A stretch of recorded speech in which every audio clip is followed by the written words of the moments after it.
ನಮಸ್ತೆ. ಇವತ್ತು ನಮ್ಮ ರಾಜ್ಯ ಕರ್ನಾಟಕದ ಬಗ್ಗೆ ಸಂಪೂರ್ಣವಾದ ವಿವರವನ್ನು ತಿಳಿತಾ ಹೋಗೋಣ. ಈ ನಮ್ಮ ರಾಜ್ಯ ಕರ್ನಾಟಕದ ಪೀಠಿಕೆಯಲ್ಲಿ ಏನು ನೋಡೋಣ ಅಂತಂದ್ರೆ, ನಮ್ಮ ನಾಡಿನ ಹಿರಿಮೆ ಮತ್ತು ಗರಿಮೆ ಮತ್ತು ಪರಂಪರೆ ಬಗ್ಗೆ ತಿಳಿದುಕೊಳ್ಳೋಣ. ಇನ್ನು ಕರ್ನಾಟಕ ಎಂಬ ಪದ ಹೇಗೆ ಬಂತು, ಅದರ ಹಿನ್ನೆಲೆ, ಹೇಗೆ ರಾಜ್ಯಗಳು ರೂಪುಗೊಂಡು ಅನ್ನೋದರ ಬಗ್ಗೆ, ನಂತರ ಕರ್ನಾಟಕದ ಭೌಗೋಳಿಕ ಸ್ಥಾನ ಮತ್ತು ಅದರ ವಿಸ್ತೀರ್ಣ, ಭೂ ಮತ್ತು ಜಲ ಮೇರೆಗಳು ಮತ್ತು ನೆರೆಯ ರಾಜ್ಯಗಳ ಬಗ್ಗೆ ಇವತ್ತಿನ ಅವಧಿಯಲ್ಲಿ ತಿಳಿದುಕೊಳ್ಳುವ ಪ್ರಯತ್ನವನ್ನು ಮಾಡುವಂಥದ್ದು. ಹಾಗಾದರೆ ಬನ್ನಿ ನೇರವಾಗಿ ನಾವು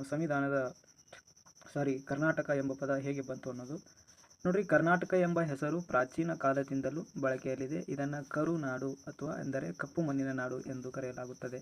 ತಮಿಳುನಾಡಿನ ಸಿಲ್ಪದಿಗಾರಂ ಪ್ರಾಚೀನ ಕೃತಿ ಕರುನಾಟ ಎಂಬ ಶಬ್ದದಿಂದ ಕರ್ನಾಟಕ ಎಂದು ಕರೆಯುವುದು ತಿಳಿದುಬಂದಿದೆ. ಕರುನಾಟು ಎಂದರೆ ಉನ್ನತ ಅಥವಾ ಎತ್ತರವಾದ ನಾಡು ಎಂದರ್ಥ. ಇದು ಹಿಂದೆ ಕಾವೇರಿ ನದಿಯಿಂದ ಗೋದಾವರಿವರೆಗೆ ಹಬ್ಬಿತ್ತೆಂದು ನೃಪತುಂಗನ ಆಸ್ಥಾನ ಕವಿ ಶ್ರೀ ವಿಜಯ ಅಲಂಕಾರಿಕ ಗ್ರಂಥವಾಗಿರ್ತಕ್ಕಂತಹ ಕವಿರಾಜ ಮಾರ್ಗದಲ್ಲಿ ಉಲ್ಲೇಖಿಸಲಾಗಿದೆ. ಅಂತಂದ್ರೆ ಕರ್ನಾಟಕ ಎಂಬ ಪದವು ಅಥವಾ ಕರ್ನಾಟಕ ಎಂಬ ಹೆಸರು ನಮ್ಮ ನಾಡಿಗೆ ಹೇಗೆ ಬಂತು ಅನ್ನೋದನ್ನು ನಾವೀಗ ನೋಡ್ತಾ ಇದ್ದೀವಿ. ಕರುನಾಡು ಎಂದರೆ ಕಪ್ಪು ಮಣ್ಣಿನ ನಾಡು ಎಂದರ್ಥ ಆಗುತ್ತೆ.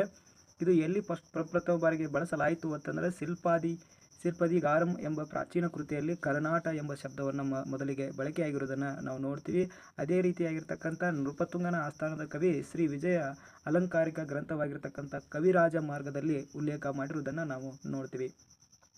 ನಂತರ ಸ್ವಾತಂತ್ರ್ಯ ನಂತರ ಭಾರತದಲ್ಲಿ ಅನೇಕ ರಾಜ್ಯಗಳಾಗಿ ವಿಂಗಡಿಸಲಾಯಿತು. ಮೈಸೂರು ಅರಸರ ಒಡೆತನದಲ್ಲಿದ್ದ ದಕ್ಷಿಣದ 9 ಜಿಲ್ಲೆಗಳನ್ನು ಒಳಗೊಂಡ 1947ರಲ್ಲಿ ಮೈಸೂರು ರಾಜ್ಯವು ಉದಯವಾಯಿತು. ಅಂದರೆ ನಮಗೆ ಸ್ವಾತಂತ್ರ್ಯ ಸಿಕ್ಕಂಥ ಸಂದರ್ಭದಲ್ಲಿ ನಮ್ಮ ರಾಜ್ಯಕ್ಕೆ ಮೈಸೂರು ರಾಜ್ಯ ಅಂಥೇಳಿ ಕರೀತಾ ಇದ್ರು. ನಂತರ ಭಾಷಾವಾರು ಪ್ರಾಂತ್ಯಗಳಾಗಿ ವಿಂಗಡಿಸುವಾಗ ಮುಂಬೈ, ಹೈದರಾಬಾದ್, ಮದ್ರಾಸ್, ಕೊಡಗು ಪ್ರಾಂತ್ಯ ಹಂಚಿ ಹೋಗಿದ್ದ ಕನ್ನಡ ಭಾಷೆ ಮಾತನಾಡುವ ಜನರ ಪ್ರದೇಶಗಳನ್ನು ಒಟ್ಟಿಗೆ ಸೇರಿಸಿ 1956 ನವೆಂಬರ್ದಂದು ವಿಶಾಲ ಮೈಸೂರು ರಾಜ್ಯ ಅಸ್ತಿತ್ವಕ್ಕೆ ಬಂತು ಅಂತೇಳಿ ಹೇಳ್ತಾರೆ. ವಿಶಾಲ ಮೈಸೂರು ರಾಜ್ಯವು ಉದಯವಾಯಿತು ಅಂತ ಅಂದ್ರೆ ಕನ್ನಡವನ್ನು ಮಾತನಾಡುವ ಎಲ್ಲ ಭಾಷಿಕರನ್ನು ಒಟ್ಟುಗೂಡಿಸಿ 1956ರಲ್ಲಿ ಏನು ಮಾಡಿದರು ಅಂದ್ರೆ ಮೈಸೂರು ರಾಜ್ಯವನ್ನು ಅಸ್ತಿತ್ವಕ್ಕೆ ಬಂತು. ಇದರ ಸವಿ ನೆನಪಿಗಾಗಿ ಪ್ರತಿ ವರ್ಷ ನವೆಂಬರ್ ತಿಂಗಳಲ್ಲಿ ರಾಜ್ಯೋತ್ಸವ ಆಚರಿಸಲಾಗುತ್ತದೆ. ಕನ್ನಡಿಗರ ಅಭಿಲಾಷೆಯಂತೆ 1973ರಲ್ಲಿ ನವೆಂಬರ್ 1 ನಮ್ಮ ರಾಜ್ಯ ಕರ್ನಾಟಕ ಎಂದು ಮರು ನಾಮಕರಣ ಮಾಡಲಾಯಿತು. ಪರೀಕ್ಷೆಯಲ್ಲಿ ಹೇಗೆ ಕೇಳಲಾಗುತ್ತೆ ಅಂತಂದರೆ, ಕರ್ನಾಟಕ ಎಂದು ಮರು ನಾಮಕರಣ ಮಾಡಿದ್ದು ಎಷ್ಟರಲ್ಲಿ ಅಂತಂದರೆ 1973 ನವೆಂಬರ್ನಲ್ಲಿ. ಹಾಗಾದರೆ ಅವಾಗಿರ್ತಕ್ಕಂಥ ಮುಖ್ಯಮಂತ್ರಿ ಯಾರು ಅಂತಂದರೆ ದೇವರಾಜ್ ಅರಸುರವರು ಮುಖ್ಯಮಂತ್ರಿಗಳಾಗಿರ್ತಾರೆ. ಹಾಗಾದರೆ ಬನ್ನಿ ಸ್ನೇಹಿತರೆ, ಕರ್ನಾಟಕದ ಭೌಗೋಳಿಕ ಸ್ಥಾನವನ್ನು ನೋಡೋದಾದರೆ ಭಾರತದ 29 ರಾಜ್ಯಗಳಲ್ಲಿ ಕರ್ನಾಟಕವು ಒಂದಾಗಿದೆ. ಇದು ಭಾರತದ ದಕ್ಷಿಣದಲ್ಲಿದ್ದು ಪರ್ಯಾಯ ದ್ವೀಪ ಪಶ್ಚಿಮ ಭಾಗದಲ್ಲಿದೆ. ಇದು 11 ಡಿಗ್ರಿ 31' ಮತ್ತು 18 ಡಿಗ್ರಿ 41', ಉತ್ತರ ಅಕ್ಷಾಂಶ 74 ಡಿಗ್ರಿ 12' 78 ಡಿಗ್ರಿ 40' ಪೂರ್ವ ರೇಖಾಂಶಗಳ ನಡುವೆ ನಮ್ಮ ಕರ್ನಾಟಕ ರಾಜ್ಯ ವಿಸ್ತಾರವನ್ನು ಹೊಂದಿರುವಂಥದ್ದು. ಅತ್ಯಂತ ಉತ್ತರ ತುದಿ ಯಾವುದು ಅಂತಂದ್ರೆ ಬೀದರ್ ಜಿಲ್ಲೆ ಔರಂಗಾಬಾದ್ ತಾಲೂಕಿನ ದಕ್ಷಿಣ ತುದಿಯಾದ ಉತ್ತರ ತುದಿ ಯಾವುದು ಅಂತಂದ್ರೆ ಬೀದರ್ ಜಿಲ್ಲೆ ಔರಂಗಾಬಾದ್ ತಾಲೂಕು ಅತ್ಯಂತ ಉತ್ತರ ತುದಿಯಾಗಿರುವಂಥದ್ದು. ಅದೇ ರೀತಿಯಾಗಿ ದಕ್ಷಿಣ ತುದಿ ಚಾಮರಾಜನಗರ ಜಿಲ್ಲೆಯವರೆಗೆ 750 ಕಿಲೋಮೀಟರ್ ಉದ್ದವನ್ನು ಹೊಂದಿದೆ. ಪಶ್ಚಿಮದಿಂದ ಪೂರ್ವಕ್ಕೆ 400 ಕಿಲೋಮೀಟರಷ್ಟು ಅಗಲವನ್ನು ಹೊಂದಿರುವಂಥದ್ದು. ಉತ್ತರ ಕನ್ನಡ ಜಿಲ್ಲೆಯ ಕಾರವಾರವು ಅತ್ಯಂತ ಪೂರ್ವದಲ್ಲಿದ್ದು ಕೋಲಾರ ಜಿಲ್ಲೆ ಮುಳಬಾಗಿಲು ತಾಲೂಕು ಪೂರ್ವ ತುದಿಯಲ್ಲಿದೆ. ಕರ್ನಾಟಕ ರಾಜ್ಯವು ಭೂ ಜಲ ಮೇರೆಗಳನ್ನು ಎರಡನ್ನೂ ಸಹ ಒಳಗೊಂಡಿರುವಂಥದ್ದನ್ನು ನಾವಿಲ್ಲಿ ಕಾಣ್ತೀವಿ.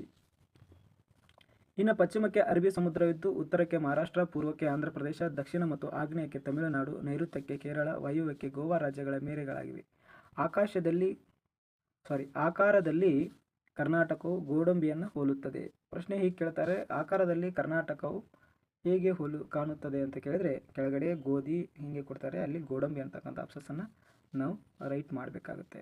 ಸೊ ಇದು ಭಾರತ ನಕ್ಷೆಯಲ್ಲಿ ನಮ್ಮ ಕರ್ನಾಟಕ ಇಲ್ಲಿ ನಾವು ಕಾಣ್ತೀವಿ. ಇನ್ನು ವಿಸ್ತೀರ್ಣವನ್ನು ನೋಡುವುದಾದರೆ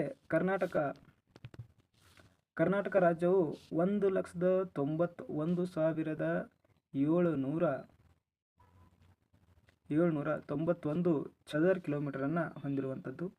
ಇನ್ನು ವಿಸ್ತೀರ್ಣದಲ್ಲಿ ಭಾರತದಲ್ಲಿ 8ನೇ ದೊಡ್ಡ ರಾಜ್ಯವಾಗಿದೆ. 2011ರ ಜನಗಣತಿಯ ಪ್ರಕಾರ 6,11,30,704 ಜನಸಂಖ್ಯೆಯನ್ನು ಹೊಂದಿದ್ದು ಈ ಜನಸಂಖ್ಯೆಯಲ್ಲಿ 9ನೇ ಸ್ಥಾನ ಹೊಂದಿದೆ. ಭಾರತದ ಭೌಗೋಳಿಕ ವಿಸ್ತೀರ್ಣದಲ್ಲಿ ಕರ್ನಾಟಕದ ವಿಸ್ತೀರ್ಣವು 5.83 ಭಾಗದಷ್ಟು ಅನ್ನೋದನ್ನು ನಮಗೆ ಗೊತ್ತಿರಬೇಕಾಗ್ತದೆ.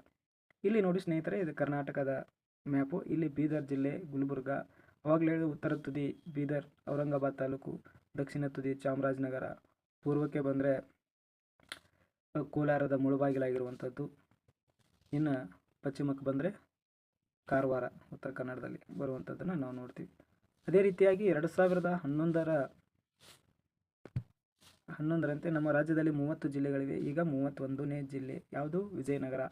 ಈ ಜಿಲ್ಲೆಗಳಲ್ಲಿ ಒಟ್ಟು 176 ತಾಲೂಕುಗಳಿದೆ. ಆದರೆ ಈಗ ತಾಲೂಕುಗಳು ಜಾಸ್ತಿ ಇದೆ. ಕಮೆಂಟ್ ಮಾಡಿ ನೋಡೋಣ ಎಷ್ಟು ಜನ ಓದಿದಿರಿ ಗೊತ್ತಾಗುತ್ತೆ. ನಂತರ ಹೋಬಳಿಗಳು, ಪಟ್ಟಣಗಳು 29,340 ಹಳ್ಳಿಗಳಿವೆ. ಬೆಳಗಾವಿ ಅತ್ಯಂತ ವಿಸ್ತಾರವಾಗಿರ್ತಕ್ಕಂಥ ಜಿಲ್ಲೆ. ಅದೇ ರೀತಿಯಾಗಿ ಬೆಂಗಳೂರು ನಗರವು ಅತ್ಯಂತ ಚಿಕ್ಕದಾಗಿರತಕ್ಕಂಥ ಜಿಲ್ಲೆ. ಪ್ರಶ್ನೆ ಕೇಳ್ತಾರೆ, ಅತ್ಯಂತ ವಿಸ್ತಾರ ಹೊಂದಿರುವ ಜಿಲ್ಲೆ ಯಾವುದು ಕರ್ನಾಟಕದ್ದು ಅಂದರೆ ಬೆಂಗಳೂರು. ಅತ್ಯಂತ ಚಿಕ್ಕ ಜಿಲ್ಲೆ ಅಂದರೆ ಬೆಂಗಳೂರು ನಗರ ಜಿಲ್ಲೆ. ಬೆಂಗಳೂರು ಕರ್ನಾಟಕದ ರಾಜಧಾನಿ. ಆಡಳಿತ ನಿರ್ವಹಣೆಯ ದೃಷ್ಟಿಯಿಂದ ಕರ್ನಾಟಕವನ್ನು 4 ವಿಭಾಗಗಳನ್ನಾಗಿ ವಿಂಗಡಿಸಲಾಗಿದೆ. ಬೆಂಗಳೂರು, ಮೈಸೂರು, ಬೆಳಗಾವಿ, ಕಲಬುರಗಿ ವಿಭಾಗ. ನೀವು ಇದೇ ನೋಡ್ತಾ ಇರೋರು ಯಾವ ವಿಭಾಗಕ್ಕೆ ಸೇರಿದ್ದೀರಿ ಅಂತ ಕಮೆಂಟ್ ಮಾಡಿರಿ. ಇನ್ನು ನಿಮಗಿದು ತಿಳಿದಿರಲಿ ಅಂತ ಕೊಟ್ಟಿದ್ದಾರೆ. ಕೇಂದ್ರ ಸರ್ಕಾರವು ವಿಶೇಷ ಸ್ಥಾನವನ್ನು ನೀಡಿರುವ ಹೈದರಾಬಾದ್ ಕರ್ನಾಟಕದ ಜಿಲ್ಲೆಗಳು ಯಾವುವು ಅಂತಂದರೆ ಬೀದರ್, ರಾಯಚೂರು, ಕಲಬುರಗಿ, ಕೊಪ್ಪಳ, ಯಾದಗಿರಿ, ಬಳ್ಳಾರಿ, ಈಗ ವಿಜಯನಗರ. ಇನ್ನು ಕರ್ನಾಟಕದ ಪ್ರಾಕೃತಿಕ ವಿಭಾಗಗಳನ್ನು ನಾವು ನೋಡ್ತಾ ಹೋಗೋಣ. ಬನ್ನಿ ಹಾಗಾದರೆ ಪೀಠಿಕೆಯನ್ನು ನೋಡೋಣ. ಕರ್ನಾಟಕ ರಾಜ್ಯವು ಭಾರತದ ಪರ್ಯಾಯ ದ್ವೀಪದ ಒಂದು ಭಾಗವಾಗಿದೆ. ವೈವಿಧ್ಯಮಯ ಪ್ರಾಕೃತಿಕ ಲಕ್ಷಣವನ್ನು ಹೊಂದಿದೆ. ಇದರ ದಕ್ಷಿಣ ಭಾಗವು ಏರು ತಗ್ಗುಗಳು, ಭೂ ಸ್ವರೂಪಗಳನ್ನು ಹೊಂದಿದ್ದು, ಉತ್ತರ ಭಾಗವು ವಿಶಾಲವಾದ ಬಯಲು ಸೀಮೆಗಳಾಗಿವೆ. ಕರಾವಳಿ ಮತ್ತು ಮಲೆನಾಡಿನಲ್ಲಿ ವಿರುದ್ಧದ ಸ್ವರೂಪಗಳಾಗಿವೆ.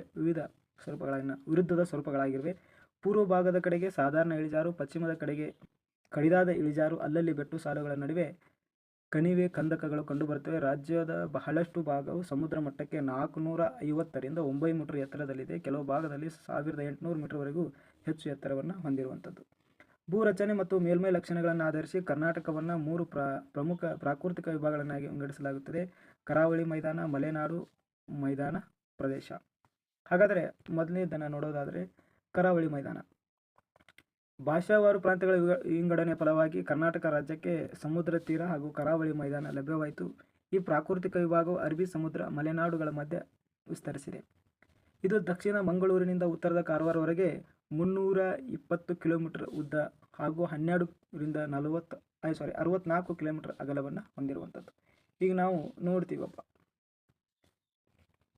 ಇದು ದಕ್ಷಿಣ ಭಾರತ ಅಂದ್ಕೊಡ್ರಿ. ಇಲ್ಲಿ ನಮ್ಮ ಕರ್ನಾಟಕ ರಾಜ್ಯ ಬರುತ್ತೆ. ಈ ಸಮುದ್ರ ತೀರ ಎಷ್ಟು ಕಿಲೋಮೀಟರ್ ಅಂತಂದರೆ 320 ಕಿಲೋಮೀಟರ್ ಸಮುದ್ರದ ತೀರವನ್ನು ಹೊಂದಿರುವಂಥದ್ದು. ಎಷ್ಟು ಕಿಲೋಮೀಟರ್ ಅಗಲ ಅಂದರೆ 12ರಿಂದ 64 ಕಿಲೋಮೀಟರ್ ಅಗಲವನ್ನು ಹೊಂದಿರುವಂಥದ್ದು. ಇನ್ನು ದಕ್ಷಿಣದಲ್ಲಿ ಅಗಲವಾದ, ಉತ್ತರದ ಕಡೆಗೆ ಕಡಿದಾದ ಇಳಿಜಾರಿಂದ ಕೂಡಿದೆ. ಸಮುದ್ರದಿಂದ ಎಷ್ಟು ಎತ್ತರವಾಗಿದೆ ಅಂದರೆ 200 ಮೀಟರ್ ಎತ್ತರವನ್ನು ಹೊಂದಿರುವುದು. ಇದನ್ನು ಕೆನರಾ ಅಥವಾ ಕರ್ನಾಟಕದ ಕರಾವಳಿ ಎಂದು ಕರೆಯುತ್ತಾರೆ.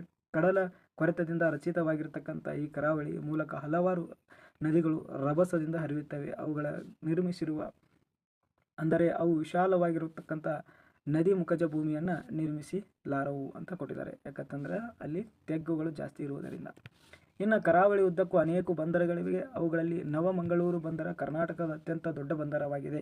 ಕರ್ನಾಟಕದ ಅತ್ಯಂತ ದೊಡ್ಡ ಬಂದರು ಯಾವುದು ಅಂದರೆ ನವಮಂಗಳೂರು. ಕರ್ನಾಟಕದ ಹೆಬ್ಬಾಗಿಲನ್ನು ನವಮಂಗಳೂರನ್ನು ಕರೆಯುತ್ತಾರೆ. ಅದಷ್ಟೇ ಅಲ್ಲದೆ ಭಟ್ಕಳ, ಮಲ್ಪೆ, ಕಾರವಾರ, ಕುಮಟಾ, ಬೇಲೆಕೆರೆ, ಹೊನ್ನಾವರ ಮೀನುಗಾರಿಕೆ ಬಂದರುಗಳಾಗಿವೆ. ಇಲ್ಲಿನ ಅನೇಕ ಸುಂದರ ಸಮುದ್ರ ತೀರ ಪ್ರವಾಸಿಗರನ್ನು ಆಕರ್ಷಿಸುತ್ತವೆ. ಮಂಗಳೂರು ಸಮೀಪ ಸೋಮೇಶ್ವರ, ಉಲ್ಲಾಳ, ಪೆನಂಬೂರು, ಉಡುಪಿ ಸಮೀಪದ ಮಲ್ಪೆ, ಕಾರವಾರ, ಹೊನ್ನಾವರ ಸಮೀಪದ ಮುರುಡೇಶ್ವರ, ಮರವಂತೆ, ಗೋಕರ್ಣ ಸಮೀಪದ ಓಂ ಬೀಚ್ಗಳು ಪ್ರಮುಖವಾಗಿರುವಂಥದ್ದು. ಕರಾವಳಿಯ ಸಮೀಪ ಅನೇಕ ಸಣ್ಣ ಸಣ್ಣ ದ್ವೀಪಗಳಿವೆ. ಅವುಗಳಲ್ಲಿ ಮಲ್ಪೆ ಸಮೀಪದಲ್ಲಿರುವ ಸೆಂಟ್ ಮೇರಿಸ್ ದ್ವೀಪ, ಅದನ್ನು ಕೋಕೋನಟ್ ದ್ವೀಪ ಅಂತೂ ಕೂಡ ಕರೆಯುತ್ತಾರೆ. ಕಾರವಾರ ಸಮೀಪದ ಅಂಜು ದ್ವೀಪ ಆಗಿರ್ಬೋದು, ದೇವಗಡ ಆಗಿರ್ಬೋದು, ಕಾಂಜಿಗುಡ್ಡ ದ್ವೀಪ ಆಗಿರುವುದನ್ನು ನಾವಿಲ್ಲಿ ಕಾಣ್ತೀವಿ. ಕರಾವಳಿಯ ಜನರ ಮುಖ್ಯ ವೃತ್ತಿ ಏನಾಗೈತಿ ಅಂತಂದ್ರೆ ಮೀನುಗಾರಿಕೆ, ಮೀನನ್ನು ಹಿಡಿಯುವುದು. ಇದರ ಜೊತೆಗೆ ಕೃಷಿಯು ಸಹ ಅವರ ಪ್ರಮುಖ ವೃತ್ತಿಯಾಗಿದೆ. ಇಲ್ಲಿ ಗೋಡಂಬಿ, ತೆಂಗು, ಅಡಿಕೆ, ಏಲಕ್ಕಿ, ಭತ್ತ ಮೊದಲಾದ ಬೆಳೆಗಳನ್ನು ಬೆಳೆಯುತ್ತಾರೆ. ದಕ್ಷಿಣ ಕನ್ನಡ, ಉಡುಪಿ, ಉತ್ತರ ಕನ್ನಡ ಜಿಲ್ಲೆಗಳು ಕರಾವಳಿ ಜಿಲ್ಲೆಗಳು. ಕರಾವಳಿ ಜಿಲ್ಲೆಗಳು ಯಾವ್ರಿ? ದಕ್ಷಿಣ ಕನ್ನಡ, ಉಡುಪಿ, ಉತ್ತರ ಕನ್ನಡ ಜಿಲ್ಲೆ, ಇವುಗಳನ್ನು ಕರಾವಳಿ ಜಿಲ್ಲೆಗಳು ಅಂತ ಹೇಳಿ ಕರೆಯುತ್ತಾರೆ. ಇನ್ನು ಕರಾವಳಿಯ ಜಿಲ್ಲೆಯ ಪಕ್ಕದಲ್ಲಿ ಮಲೆನಾಡು ಅಂತ ಬರುತ್ತೆ, ಅತಿ ಹೆಚ್ಚು ಮಳೆಯನ್ನು ಪಡೆಯುವಂಥದ್ದು. ಸೊ ಅದಕ್ಕಿಂತ ಮುಂಚಿತವಾಗಿ ಇಲ್ಲಿ ನಿಮಗೊಂದು ತಿಳಿದಿರಲಿದೆ, ಅದನ್ನು ನೋಡಿಬಿಟ್ಟು ಮುಂದೆ ಹೋಗೋಣ. ಕರ್ನಾಟಕದ ಹೆಬ್ಬಾಗಿಲು ಅಂತೇಳಿ ನವಮಂಗಳೂರು ಬಂದರನ್ನು ಕರೆಯುತ್ತಾರೆ. ಸೆಂಟ್ ಮೇರಿಸ್ ದ್ವೀಪವನ್ನು ಸ್ಥಳೀಯವಾಗಿ ಎಂದು ಕರೆಯಲಾಗುತ್ತದೆ. ಮುರುಡೇಶ್ವರ ಸಮೀಪ ನೇತ್ರಾಣಿ ದ್ವೀಪ ಇದೆ. ಇಲ್ಲಿ ಪಾರಿವಾಳಗಳು ಅಧಿಕವಾಗಿರುವುದರಿಂದ ಇದನ್ನು ಪಿಜಿನ್ ಐಸ್ಲ್ಯಾಂಡ್ ಅಂತೂ ಕೂಡ ಕರೆಯುತ್ತಾರೆ. ಇದು ನಿಮಗೆ ಗೊತ್ತಿರಬೇಕು.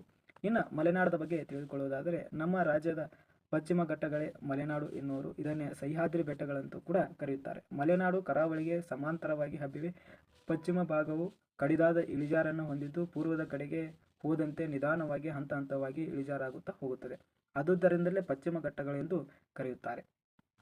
ಇದರ ಉದ್ದ 650 ಕಿಲೋಮೀಟರ್, ಅಗಲ 50 ರಿಂದ 76 ಕಿಲೋಮೀಟರ್, ಸರಾಸರಿ ಸಮುದ್ರ ಮಟ್ಟಕ್ಕೆ 900 ರಿಂದ 1500 ಕಿಲೋಮೀಟರ್ಗಳವರೆಗೆ ಇದ್ದು ಇದು ಅರಬ್ಬಿ ಸಮುದ್ರದಿಂದ ಬೀಸುವ ಮಳೆ ಮಾರುತಗಳನ್ನು ತಡೆದು 200 ಸೆಂಟಿಮೀಟರ್ಗಿಂತ ಹೆಚ್ಚಿನ ಮಳೆಯನ್ನು ಇಲ್ಲಿ ಪಡೆಯುತ್ತವೆ. ಇಲ್ಲಿ ಮಲೆನಾಡು ಪ್ರದೇಶದಲ್ಲಿ ಇಲ್ಲಿನ ಅತ್ಯಂತ ಎತ್ತರವಾಗಿರ್ತಕ್ಕಂಥ ಶಿಖರ ಎಂದರೆ ಮುರಳಯ್ಯನಗಿರಿ, ಕುದುರೆಮುಖ, ಕಲಗತ್ತಗಿರಿ, ರುದ್ರಗಿರಿ, ದೇವರಮ್ಮನ ಬೆಟ್ಟ. ಇವು ಚಿಕ್ಕಮಗಳೂರು ಜಿಲ್ಲೆಯಲ್ಲಿವೆ. ಸೊ ಪರೀಕ್ಷೆಯಲ್ಲಿ ಪ್ರಶ್ನೆ ಹೇಗೆ ಕೇಳ್ತಾರೆ ಅಂದರೆ ಕರ್ನಾಟಕದ ಅತ್ಯಂತ ಎತ್ತರವಾಗಿರ್ತಕ್ಕಂಥ ಬೆಟ್ಟ ಯಾವುದು ಅಂತಂದರೆ ಮುರಳಯ್ಯನಗಿರಿ. ಕುದುರೆಮುಖ ಆಗಿರ್ಬೋದು, ಮುರಳಯ್ಯನಗಿರಿ ಆಗಿರ್ಬೋದು, ರುದ್ರಗಿರಿ ಆಗಿರ್ಬೋದು, ಕಲತ್ತಗಿರಿ, ದೇವಿರಮ್ಮನ ಬೆಟ್ಟ ಇವು ಯಾವ ಜಿಲ್ಲೆಯಲ್ಲಿ ಕಂಡು ಬರುತ್ತದೆ ಅಂತ ಪ್ರಶ್ನೆಯನ್ನು ಕೇಳ್ತಾರೆ. ಸೊ ಅವಾಗ ನೀವು ಉತ್ತರಿಸಬೇಕಾಗಿರೋದು ಚಿಕ್ಕಮಗಳೂರು ಜಿಲ್ಲೆಯಲ್ಲಿ ಈ ಬೆಟ್ಟಗಳು ಕಂಡುಬರುತ್ತವೆ. ಇದಲ್ಲದೆ ಬಳ್ಳಾಲ ರಾಯನದುರ್ಗ, ಮೇರ್ತಿಗುಡ್ಡ, ಪುಷ್ಪಗಿರಿ, ಕೊಡಚಾದ್ರಿ ಪಶ್ಚಿಮ ಘಟ್ಟದಲ್ಲಿ ಇತರ ಪ್ರಮುಖ ಶಿಖರಗಳಾಗಿವೆ. ಮುಳ್ಳಯ್ಯನಗಿರಿ 1913 ಮೀಟರ್ ಎತ್ತರವಿದ್ದು ಇದು ರಾಜ್ಯದಲ್ಲೇ ಎತ್ತರವಾಗಿರುವಂಥದ್ದು. ಆವಾಗಲೇ ನಾನು ಹೇಳಿದ್ನಲ್ಲ. ಇನ್ನು ಕರ್ನಾಟಕದ ಪೂರ್ವ ಮೈದಾನವನ್ನು ನೋಡೋದಾದರೆ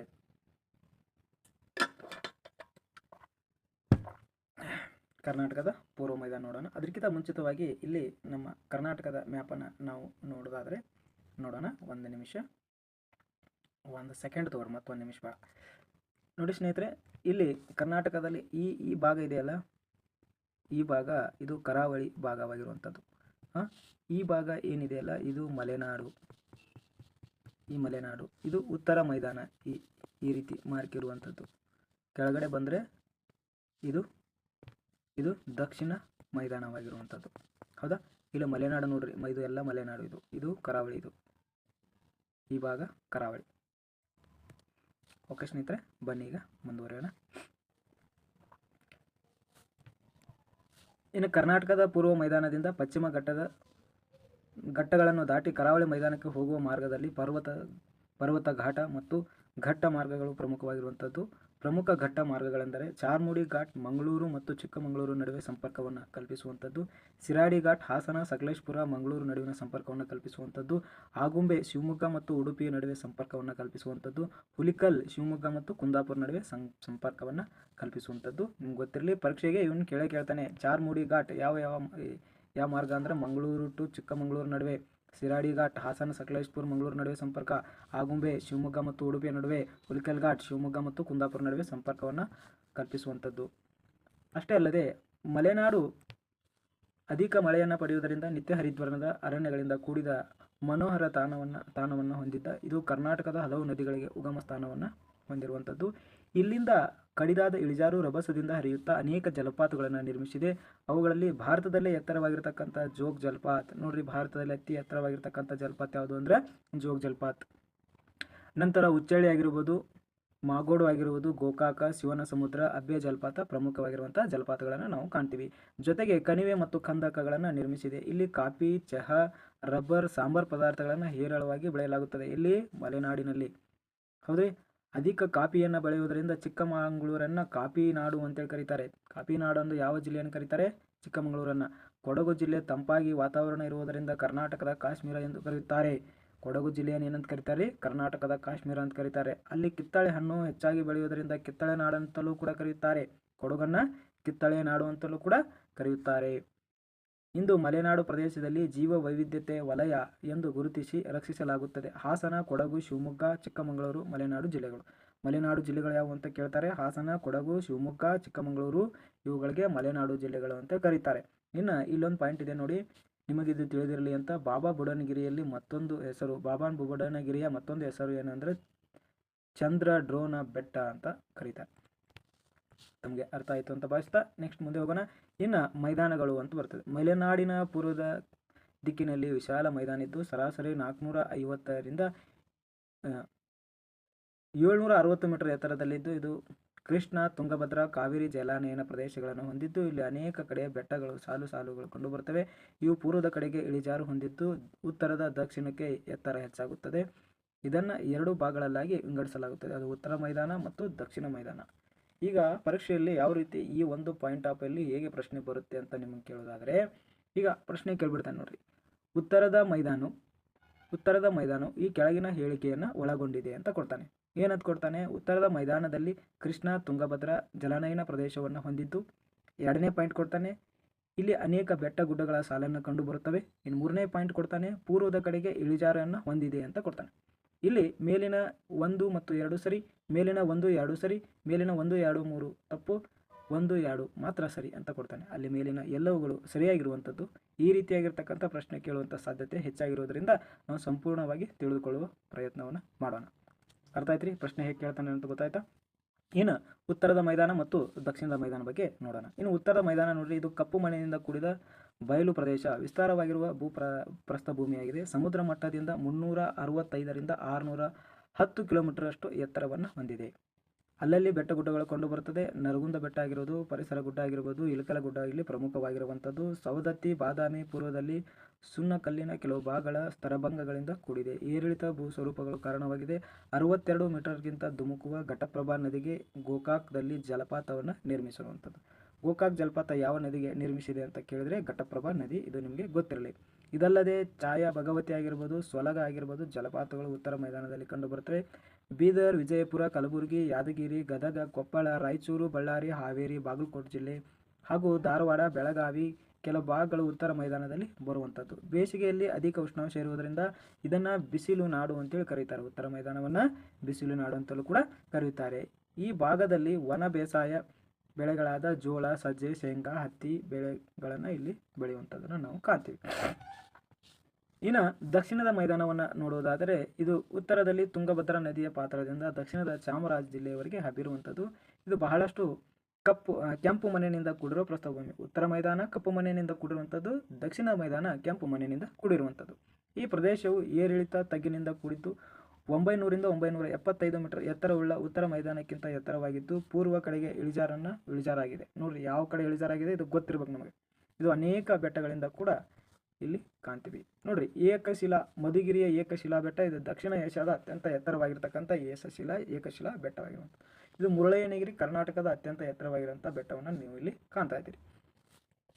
ಇನ್ನು ಚಿತ್ರದುರ್ಗ ಬೆಟ್ಟ ಆಗಿರ್ಬೋದು, ಬೆಂಗಳೂರು ಗ್ರಾಮಾಂತರ ಜಿಲ್ಲೆಯ ನಾರಾಯಣದುರ್ಗ, ಸಾವನದುರ್ಗ, ಶಿವಗಂಗೆ, ತುಮಕೂರು ಜಿಲ್ಲೆಯ ಮಧುಗಿರಿ ಬೆಟ್ಟ.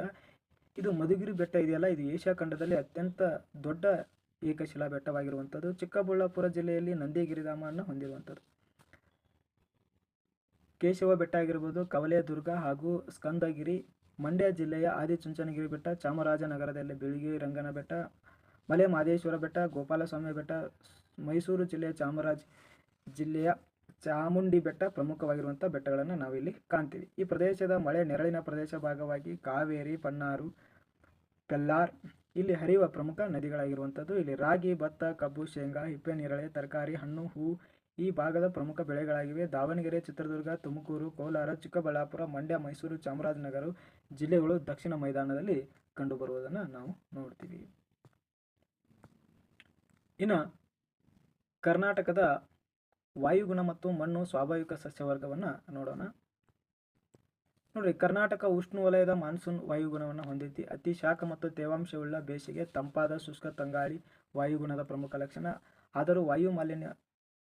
ಆದರೂ ವಾಯುಗುಣದಲ್ಲಿ ವೈವಿಧ್ಯಮಯ ಮತ್ತು ಭೌಗೋಳಿಕ ಸ್ಥಾನ, ಸಮುದ್ರ ಸೌಮ್ಯ ಭೂಸ್ವರೂಪ, ಸಸ್ಯವರ್ಗ, ಮಾನ್ಸೂನ್ ಮಾರುತಗಳ ಪ್ರಭಾವ ಮುಖ್ಯ ಕಾರಣ. ಹೀಗಾಗಿ ವಾರ್ಷಿಕ ಉಷ್ಣಾಂಶ ಮತ್ತು ಮಳೆ ಹಂಚಿಕೆ ರಾಜ್ಯಾದ್ಯಂತ ಈ ರೀತಿಯಲ್ಲಿ ಕಂಡುಬರುವುದು. ಈ ರೀತಿ ಇರುವುದಿಲ್ಲ. ಮಳೆ ಹಂಚಿಕೆ ಎಲ್ಲ ಕಡೆ ಹೀಗೆ ಒಂದೇ ರೀತಿ ಇರುವುದಿಲ್ಲ ಅಂತ ಹೇಳ್ತಾರೆ. ಇನ್ನು ವಾಯುಗುಣದ ಋತುಗಳು ಅಂತ ಭಾರತದಾದ್ಯಂತ ಕರ್ನಾಟಕ ವಾರ್ಷಿಕ ಗುಣವನ್ನು 4 ಭಾಗಗಳನ್ನಾಗಿ ವಿಂಗಡಿಸಲಾಗಿದೆ. ಬೇಸಿಗೆ ಕಾಲ ಮಾರ್ಚ್ದಿಂದ ಮೇವರೆಗೆ, ಮಳೆಗಾಲ ಜೂನ್ದಿಂದ ಸೆಪ್ಟೆಂಬರ್ವರೆಗೆ, ಮಾನ್ಸೂನ್ ಮಾರುತಗಳ ನಿರ್ಗಮಿತ ಕಾಲ ಹಿಂಗಾರು ಅಕ್ಟೋಬರ್ದಿಂದ ನವೆಂಬರ್ವರೆಗೆ, ಚಳಿಗಾಲ ಡಿಸೆಂಬರಿಂದ ಫೆಬ್ರವರಿಯವರೆಗೆ. ಇನ್ನು ಮೊದಲೇದು ನೋಡೋದಾದರೆ ಬೇಸಿಗೆ ಕಾಲ. ಈ ಕಾಲದಲ್ಲಿ ವಾಯುಗುಣ ಅತಿ ಶಾಖ, ಶುಷ್ಕ ಮತ್ತು ಸೆಕೆಯಿಂದ ಕೂಡಿರುವಂಥದ್ದು. ಮಾರ್ಚ್ ತಿಂಗಳ ನಂತರ ರಾಜ್ಯಾದ್ಯಂತ ಉಷ್ಣಾಂಶ ಏಕಪ್ರಕಾರವಾಗಿ ಹೆಚ್ಚಾಗುತ್ತದೆ.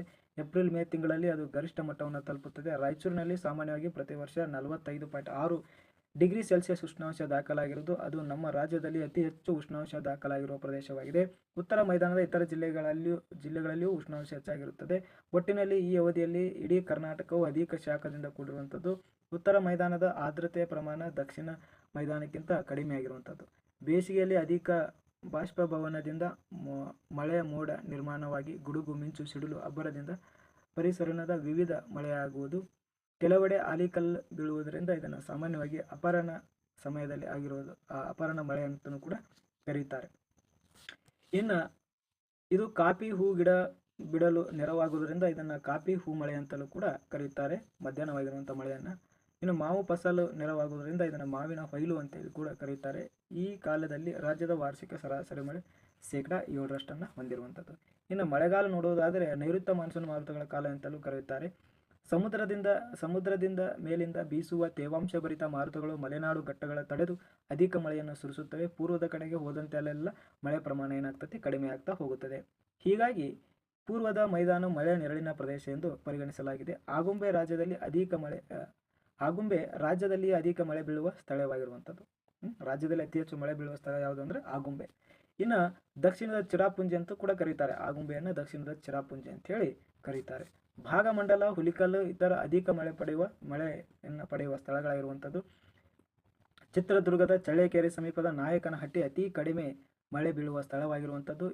ಈ ಅವಧಿಯಲ್ಲಿ ರಾಜ್ಯಾದ್ಯಂತ ಉಷ್ಣಾಂಶ ಹೆಚ್ಚು ಜೊತೆಗೆ ತೇವಾಂಶ ಪೂರಿತ ಹೆಚ್ಚಾಗಿರುತ್ತದೆ. ಮೋಡ ಕವಿದ ಪರಿಸ್ಥಿತಿ ಕಂಡುಬರುತ್ತದೆ. ಈ ಋತುವಿನಲ್ಲಿ ಕರ್ನಾಟಕದಲ್ಲಿ 80% ಮಳೆಯಾಗುತ್ತದೆ. ರಾಜ್ಯದ ಮುಂಗಾರು ಬೆಳೆಗಳ ಬೇಸಾಯಕ್ಕೆ ಈ ಕಾಲ ನೆರವಾಗಿರುವಂಥದ್ದು. ಇನ್ನು ಮಾನ್ಸೂನ್ ನಿರ್ಗಮಿತ ಕಾಲ ಅಂತ ಬರುತ್ತೆ. ಮಾನ್ಸೂನ್ ನಿರ್ಗಮಿತ ಕಾಲ ಅಂದರೆ ಹಿಂಗಾರು ಅಂತ ಕರಿತೀವಿ ನಾವು. ಇದು ಈಶಾನ್ಯ ಮಾರುತಗಳ ಕಾಲ ಅಂತೇಳಿ ಕರೀತಾರೆ. ಇದು ಉತ್ತರ ಭಾರತದ ಉಷ್ಣಾಂಶ ಕಡಿಮೆಯಾಗಿ ಒತ್ತಡ ಹೆಚ್ಚಾದಂತೆ ನೈಋತ್ಯ ಮಾನ್ಸೂನ್ ಮಾರುತಗಳು ಈಶಾನ್ಯದಿಂದ ನೈಋತ್ಯಕ್ಕೆ ಬೀಸುತ್ತಾ ನಿರ್ಗಮಿಸುತ್ತವೆ. ಭೂಭಾಗದಿಂದ ಬೀಸುವ ಈ ಮಾರುತಗಳು ಮಳೆ ತರುವುದಿಲ್ಲ. ಆದರೆ ಬಂಗಾಳ ಕೊಲ್ಲಿಯಲ್ಲಿ ಬೀಸುವ ದಕ್ಷಿಣ ಮೈದಾನದ ಜಿಲ್ಲೆಗಳಲ್ಲಿ ಸ್ವಲ್ಪ ಮಳೆಯನ್ನು ಬೀಸುತ್ತವೆ. ಬಂಗಾಳ ಕೊಲ್ಲಿಯಲ್ಲಾಗುವ ಚಂಡಮಾರುತ ಪ್ರಭಾವದಿಂದಾಗಿ ನವೆಂಬರ್-ಡಿಸೆಂಬರ್ ತಿಂಗಳಲ್ಲಿ ಮಳೆಯಾಗುತ್ತದೆ. ಈ ಋತುವಿನಲ್ಲಿ 12% ಮಾತ್ರ ಮಳೆಯನ್ನು ನಾವು ಪಡಿತೀವಿ. ಹಾಗಾದರೆ ಬನ್ನಿ ಸ್ನೇಹಿತರೆ, ಇಲ್ಲಿ ಕರ್ನಾಟಕದಲ್ಲಿ ಮಳೆಯ ಹಂಚಿಕೆಯನ್ನು ನೋಡೋಣ. ಈ ರೀತಿ ಇರುವಂಥದ್ದು 2500ಕ್ಕಿಂತ ಹೆಚ್ಚು ಮಳೆ ಪಡೆಯುವಂಥದ್ದು. ಈ ರೀತಿ ಇರುವಂಥದ್ದು 1500ರಿಂದ 2500ವರೆಗೆ, 900ರಿಂದ 1500ವರೆಗೆ, 600ರಿಂದ ಈ ರೀತಿಯಾಗಿರುವಂಥದ್ದು. ಅತಿ ಹೆಚ್ಚು ಮಳೆಯನ್ನು ಪಡೆದಿರ್ತಕ್ಕಂಥ ಜಿಲ್ಲೆ ನೋಡ್ರಿ ಕರಾವಳಿ ಜಿಲ್ಲೆಗಳು.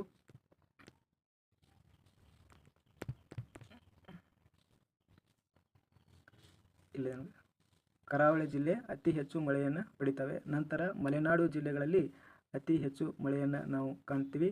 ಅದೇ ರೀತಿ ಅತಿ ಕಡಿಮೆ ಪ್ರಮಾಣದ ಮಳೆಯನ್ನು ನೋಡಿ ಇಲ್ಲಿ ಚಿತ್ರದುರ್ಗ ಇದೆ, ಇಲ್ಲಿ ಆಗಿರ್ಬೋದು, ಬಾಗಲಕೋಟೆ, ಬಿಜಾಪುರ, ಕೊಪ್ಪಳ, ರಾಯಚೂರು ಆಗಿರ್ಬೋದು, ಯಾದಗಿರಿ, ಗುಲ್ಬರ್ಗ, ಇಲ್ಲಿ ಕಡಿಮೆ ಪ್ರಮಾಣದ ಮಳೆಯನ್ನು ನಾವು ನೋಡ್ತೀವಿ. ಅದೇ ರೀತಿಯಾಗಿ ಈಗ ಚಳಿಗಾಲವನ್ನು ನೋಡೋದಾದರೆ ಈ ಕಾಲದಲ್ಲಿ ಕಡಿಮೆ ಆರ್ದ್ರತೆ ಮಳೆ ಪ್ರಮಾಣ ಏನಿರ್ತೈತಿ, ಕಡಿಮೆ ಇರ್ತೈತಿ. ಇದು ಆಕಾಶ ವಾಯುಗುಣ ಸರಾಸರಿ 25 ಡಿಗ್ರಿಯಿಂದ 27 ಡಿಗ್ರಿ ಸೆಲ್ಸಿಯಸ್. ಜನವರಿ ಅತಿ ಕಡಿಮೆ ಉಷ್ಣಾಂಶ ದಾಖಲಾಗಿರುವುದು. ಈ ತಿಂಗಳು ಕರ್ನಾಟಕದ ಪ್ರವಾಸ ಮಾಸ ಅಂತ ಕರೀತಾರೆ. ಪರೀಕ್ಷೆಯಲ್ಲಿ ಕೇಳ್ತಾರೆ ಅಂದರೆ ಕರ್ನಾಟಕದ ಪ್ರವಾಸ ಮಾಸವಾಗಿರುವ ಕಾಲ ಯಾವುದು ಅಂದರೆ ಚಳಿಗಾಲ. ಬೆಳಗಾವಿಯಲ್ಲಿ ಕನಿಷ್ಠ 6.7 ಸೆಲ್ಸಿಯಸ್ ಇರುತ್ತದೆ. ಉತ್ತರ ಕರ್ನಾಟಕ ಜಿಲ್ಲೆಗಳಲ್ಲಿ ಕಡಿಮೆ ಉಷ್ಣಾಂಶ ಇರುತ್ತದೆ. ವಿಜಯಪುರ, ಕಲಬುರಗಿ, ಬೀದರ್ ಚಳಿಗಾಲದಲ್ಲಿ ಮಳೆ ಹಂಚಿಕೆ ಅತಿ ಕಡಿಮೆ ಇರುವಂಥದ್ದು. ರಾಜ್ಯದ ಒಟ್ಟು ಮಳೆಯಲ್ಲಿ 1% ಮಳೆ ಚಳಿಗಾಲದಲ್ಲಿ ನಾವು ಪಡೆಯುವಂಥದ್ದು. ಇನ್ನು ಮಳೆ ಹಂಚಿಕೆ ಮಲೆನಾಡು, ಕರಾವಳಿ ಭಾಗ ಅಧಿಕ ಮಳೆಯನ್ನು ಪಡೆಯುವ ಪ್ರದೇಶಗಳಾಗಿರುವೆ. ಪೂರ್ವ ಭಾಗದ ಮೈದಾನಗಳು ಕಡಿಮೆ ಮಳೆಯನ್ನು ಪಡೆಯುವ ಪ್ರದೇಶಗಳು. ಅಕಾಲಿಕ ಮತ್ತು ಅಸಮಾನ ಮಳೆ ಹಂಚಿಕೆಯಿಂದಾಗಿ ರಾಜ್ಯದಲ್ಲಿ ಆಗಾಗ ಬರಗಾಲ ಮತ್ತು ಪ್ರವಾಹಗಳು ಸಂಭವಿಸುತ್ತವೆ ಅಂತ ಹೇಳಿದ್ದಾರೆ. ಇನ್ನು ನಂತರ ಬರ್ತಕ್ಕಂಥದ್ದು ಕರ್ನಾಟಕದ ಮಣ್ಣುಗಳ ಬಗ್ಗೆ ನೋಡೋಣ. ಭೂಮಿಯ ಮೇಲಿನ ತೆಳುವಾದ ಪದರವೇ ಮಣ್ಣು. ಮಣ್ಣು ಅಂದ್ರೆ ಏನ್ರಿ? ಭೂಮಿಯ ಮೇಲಿನ ತೆಳುವಾದ ಪದರಿಗೆ ಏನಂತ ಕರೀತಾರೆ? ಮಣ್ಣು ಅಂತಾರೆ. ಮಣ್ಣಿನ ಬಗ್ಗೆ ಅಧ್ಯಯನ ಮಾಡೋದಕ್ಕೆ ಪೆಡಗಾಗಿ ಅಂತ ಹೇಳಿ ಕೂಡ ಕರೀತಾರೆ. ಇನ್ನು ಕೃಷಿ ಅಭಿವೃದ್ಧಿಗೆ ಫಲವತ್ತಾದ ಮಣ್ಣು ಅಗತ್ಯ. ಕರ್ನಾಟಕದ ವಿವಿಧ ಪ್ರಕಾರ ಮಣ್ಣುಗಳು ಮತ್ತು ಅವುಗಳ 4 ವಿಧಗಳನ್ನಾಗಿ ವಿಂಗಡಿಸಲಾಗಿದೆ. ಕೆಂಪು ಮಣ್ಣು, ಕಪ್ಪು ಮಣ್ಣು, ಜಂಬೆಟಿಗೆ ಮಣ್ಣು ಮತ್ತು ಕರಾವಳಿ ಮಣ್ಣು ಅಂತ ಹೇಳಿ ವಿಭಾಗಿಸಲಾಗಿದೆ. ಹಾಗಾದರೆ ಬನ್ನಿ ಸ್ನೇಹಿತರೆ, ಮೊದಲನೆಯ ಮಣ್ಣಾಗಿರ್ತಕ್ಕಂಥ ಕೆಂಪು ಮಣ್ಣಿನ ಬಗ್ಗೆ ತಿಳಿದುಕೊಳ್ಳೋಣ. ಇದು ಕೆಂಪು ಮಣ್ಣಿನಲ್ಲಿ ಏನೇನು ಒಳಗೊಂಡಿರ್ತದೆ ಅಂದರೆ ಗ್ರಾನೈಟ್, ಶಿಲಾದ್ರವ್ಯಗಳಿಂದ ರೂಪುಗೊಂಡಿರುವಂಥದ್ದು. ಕಬ್ಬಿಣ ಆಕ್ಸೈಡ್ ಇರುವುದರಿಂದ ಈ ಮಣ್ಣು ಕೆಂಪಾಗಿ ಕಾಣ್ತದೆ. ಕೆಂಪು ಮಣ್ಣು ಯಾಕೆ ಕೆಂಪು ಕಾಣ್ತದೆ ಅಂತಂದರೆ ಅಲ್ಲಿ ಕಬ್ಬಿಣ ಆಕ್ಸೈಡ್ ಇರುವುದರಿಂದ ಅದು ಕೆಂಪಗೆ ಕಾಣುವಂಥದ್ದು. ಈ ಮಣ್ಣಿನಲ್ಲಿ ಹೆಚ್ಚು ಸುಣ್ಣ ಮತ್ತು ಉಪ್ಪಿನ ಅಂಶ ಇದ್ದು ಸಾವಯವ ಅಂಶಗಳು ಕಡಿಮೆ ಇದ್ದು ಹೆಚ್ಚು ಹಗರ ಮತ್ತು ತಿಳು ಪದರಗಳುಳ್ಳ ಈ ಮಣ್ಣು ಅಷ್ಟೊಂದು ಫಲವತ್ತಾಗಿ ಇರುವುದಿಲ್ಲ. ಕೆಂಪು ಮಣ್ಣು ಅಷ್ಟೊಂದು ಫಲವತ್ತವಾಗಿ ಇರುವುದಿಲ್ಲ ಅಂತ ಹೇಳ್ತಾರೆ. ತೇವಾಂಶ ಉಳಿಸಿಕೊಳ್ಳುವ ಸಾಮರ್ಥ್ಯ ಕಡಿಮೆ ಇರುತ್ತದೆ. ಈ ಮಣ್ಣಿನಲ್ಲಿ ಯಾವ್ಯಾವ ಬೆಳೆಗಳನ್ನು ಬೆಳೆಯಲಾಗುತ್ತದೆ ಅಂದರೆ ರಾಗಿ, ನವಣೆ, ಸಜ್ಜೆ, ಜೋಳ, ಹಾರಕ ಇತ್ಯಾದಿ, ತಂಬಾಕು, ದ್ವಿದಳ ಧಾನ್ಯ, ನೆಲಗಡಲೆ, ಮಳೆ ಆಶ್ರಿತ ಬೆಳೆಗಳನ್ನು ಬೆಳೆಯಬಹುದು. ನೀರಾವರಿ ಸೌಲಭ್ಯ ಕಡೆಗಳಲ್ಲಿ ಭತ್ತ, ಕಬ್ಬು, ಆಲೂಗಡ್ಡೆಗಳನ್ನು ಬೆಳೀತಾರೆ. ಹೌದಾ? ತರಕಾರಿಗಳನ್ನು ಬಾಳೆ, ತೆಂಗು, ಅಡಿಕೆ ಬೆಳೆಯಲು ಯೋಗ್ಯವಾಗಿದೆ. ಇನ್ನು ಸ್ನೇಹಿತರೆ, ತುಮಕೂರು, ಬೆಂಗಳೂರು, ರಾಮನಗರ, ಚಿಕ್ಕಬಳ್ಳಾಪುರ, ಕೋಲಾರ, ಚಾಮರಾಜನಗರ, ಬಂಡೆ ಮತ್ತು ಮೈಸೂರು ಜಿಲ್ಲೆಗಳಲ್ಲಿ ಈ ಕೆಂಪು ಮಣ್ಣು ಕಂಡುಬರುತ್ತದೆ. ಯಾವ್ಯಾವ ಜಿಲ್ಲೆಯಲ್ಲಿ ಕೆಂಪು ಮಣ್ಣು ಕಂಡುಬರುತ್ತೆ ಅಂತ ಕೇಳ್ತಾರೆ ಸ್ನೇಹಿತರೆ. ತುಮಕೂರು, ಬೆಂಗಳೂರು, ರಾಮನಗರ, ಚಿಕ್ಕಬಳ್ಳಾಪುರ, ಕೋಲಾರ, ಚಾಮರಾಜನಗರ, ಮಂಡ್ಯ, ಮೈಸೂರು ಜಿಲ್ಲೆಗಳಲ್ಲಿ ಕಂಡುಬರುತ್ತದೆ ಅಂತ ನಿಮಗೆ ಗೊತ್ತಿರಬೇಕು. ನಂತರ ಬರ್ತಕ್ಕಂಥದ್ದು ಕಪ್ಪು ಮಣ್ಣು. ಕಪ್ಪು ಮಣ್ಣನ್ನು ಇದನ್ನು ಬಸಾಲ್ಟ್ ಶಿಲೆಗಳನ್ನು ಚಿತ್ರೀಕರಣಗೊಂಡಿದ್ದು ಇದು ಹೆಚ್ಚಾಗಿ ಮ್ಯಾಗ್ನೀಷಿಯಂ, ಅಲ್ಯೂಮಿನಿಯಂ ಮತ್ತು ಕಬ್ಬಿಣ ಆಕ್ಸೈಡ್ಗಳಾಗಿರುತ್ತವೆ. ಹೀಗಾಗಿ ಇದರ ಬಣ್ಣ ಕಪ್ಪು ಇರುತ್ತದೆ. ಇದನ್ನು ರೆಗರ್ ಮಣ್ಣು ಅಂತ ಕೂಡ, ಎರೆಮಣ್ಣು ಅಂತ ಕರೀತಾರೆ. ರೆಗರ್ ಮಣ್ಣು ಅಂತಲೂ ಕೂಡ ಇದನ್ನು ಕರೀತಾರೆ. ಇದನ್ನು ಕಪ್ಪು ಹತ್ತಿ ಮಣ್ಣನ್ನು ಕೂಡ ಅಂತೇಳಿ ಕರೆಯುತ್ತಾರೆ. ಹೌದ್ರಿ. ಇದಕ್ಕೆ ಹೆಚ್ಚು ದಿನ ತೇವಾಂಶ ಹಿಡಿದಿಟ್ಟುಕೊಳ್ಳುವ ಗುಣವಿದೆ. ಈ ಮಣ್ಣಿನಲ್ಲಿ ಹತ್ತಿ, ಜೋಳ, ಸೂರ್ಯಕಾಂತಿ, ಮೆಣಸಿನಕಾಯಿ, ಮೆಕ್ಕೆಜೋಳ, ಬೇಳೆಕಾಳು, ಕಬ್ಬು, ಈರುಳ್ಳಿ, ಭತ್ತ ಬೆಳೆಯಲಾಗುತ್ತದೆ. ಈ ಮಣ್ಣು ಉತ್ತರ ಕರ್ನಾಟಕ ಜಿಲ್ಲೆಗಳಲ್ಲಿ ವ್ಯಾಪಕವಾಗಿ ಕಂಡುಬರುತ್ತದೆ. ಧಾರವಾಡ, ಗದಗ, ಬಳ್ಳಾರಿ, ಕೊಪ್ಪಳ, ಕಲಬುರಗಿ, ಯಾದಗಿರಿ, ಬಾಗಲಕೋಟೆ, ಬೆಳಗಾವಿ, ಚಿತ್ರದುರ್ಗ, ಚಾಮರಾಜನಗರಗಳಲ್ಲಿ ಕಪ್ಪು ಮಣ್ಣು ಹೆಚ್ಚಾಗಿ ಕಂಡುಬರುವಂಥದ್ದು.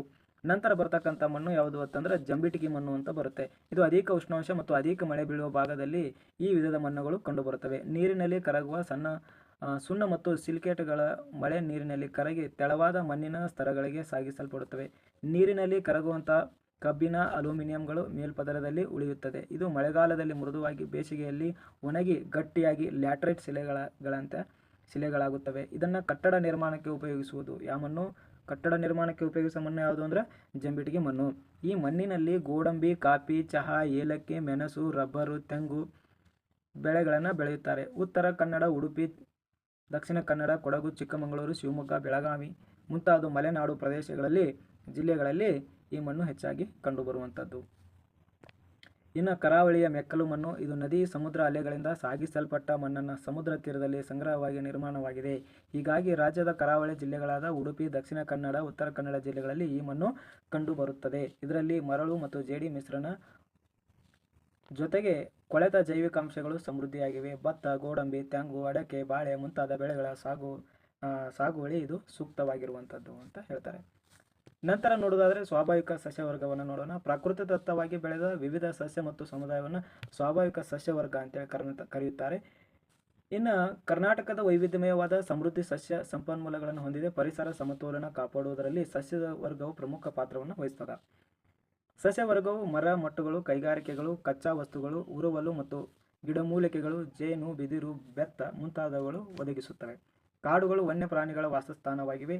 ಮನೋರಂಜನಾ ಮತ್ತು ಪ್ರವಾಸಿ ಕೇಂದ್ರಗಳನ್ನು ಸೃಷ್ಟಿಸುತ್ತಿವೆ. ಪರಿಸರ ಮಾಲಿನ್ಯ ನಿಯಂತ್ರಿಸುತ್ತದೆ. ಕರ್ನಾಟಕ ಕಾಡುಗಳು ವಿಶೇಷವಾಗಿ ಶ್ರೀಗಂಧದ ಮರಗಳು ಬೆಳೆಯುತ್ತವೆ. ಇದರಿಂದಾಗಿ ಸುಗಂಧ ದ್ರವ್ಯ, ಕುಶಲ ವಸ್ತುಗಳು, ಸಾಬೂನು, ಔಷಧಿಗಳನ್ನು ತಯಾರಿಸಲಾಗುತ್ತದೆ ಶ್ರೀಗಂಧದಿಂದ. ಇವು ವಿಶ್ವವಿಖ್ಯಾತವಾಗಿದ್ದು ವಿದೇಶಿಯರ ಅಪಾರ ಬೇಡಿಕೆ ಪೂರೈಸುವುದಲ್ಲದೆ ವಿದೇಶಿಗೂ ರಫ್ತು ಮಾಡಲಾಗುತ್ತದೆ. ಆದ್ದರಿಂದ ಕರ್ನಾಟಕವನ್ನು ಶ್ರೀಗಂಧದ ನಾಡು ಎಂದು ಪ್ರಸಿದ್ಧಿ ಪಡೆದಿದೆ. ಕರ್ನಾಟಕವನ್ನು ಏನಂತ ಕರೀತಾರೆ?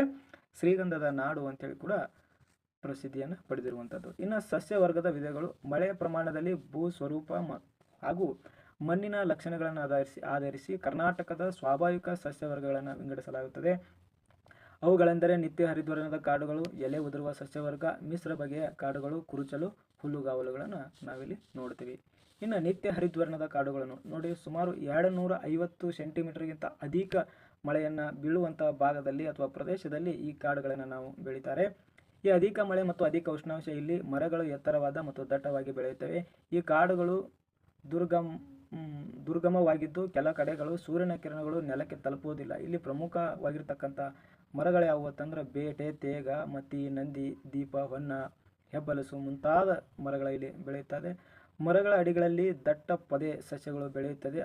ಅನೇಕ ರೀತಿಯ ಸಾಂಬಾರ್ ಪದಾರ್ಥಗಳಾಗಿರ್ತಕ್ಕಂಥ ಲವಂಗ, ಏಲಕ್ಕಿ, ದಾಲ್ಚಿನ್ನಿ, ಔಷಧಿ ಸಸ್ಯಗಳು ಹೇರಳವಾಗಿ ಬೆಳೆಯುತ್ತವೆ. ಇಂತಹ ಕಾಡುಗಳು ಉತ್ತರ ಕನ್ನಡ, ಉಡುಪಿ, ದಕ್ಷಿಣ ಕನ್ನಡ, ಶಿವಮೊಗ್ಗ, ಹಾಸನ, ಚಿಕ್ಕಮಗಳೂರು, ಚಾಮರಾಜನಗರ, ಕೊಡಗು ಜಿಲ್ಲೆಯಲ್ಲಿ ಕಂಡುಬರುತ್ತವೆ.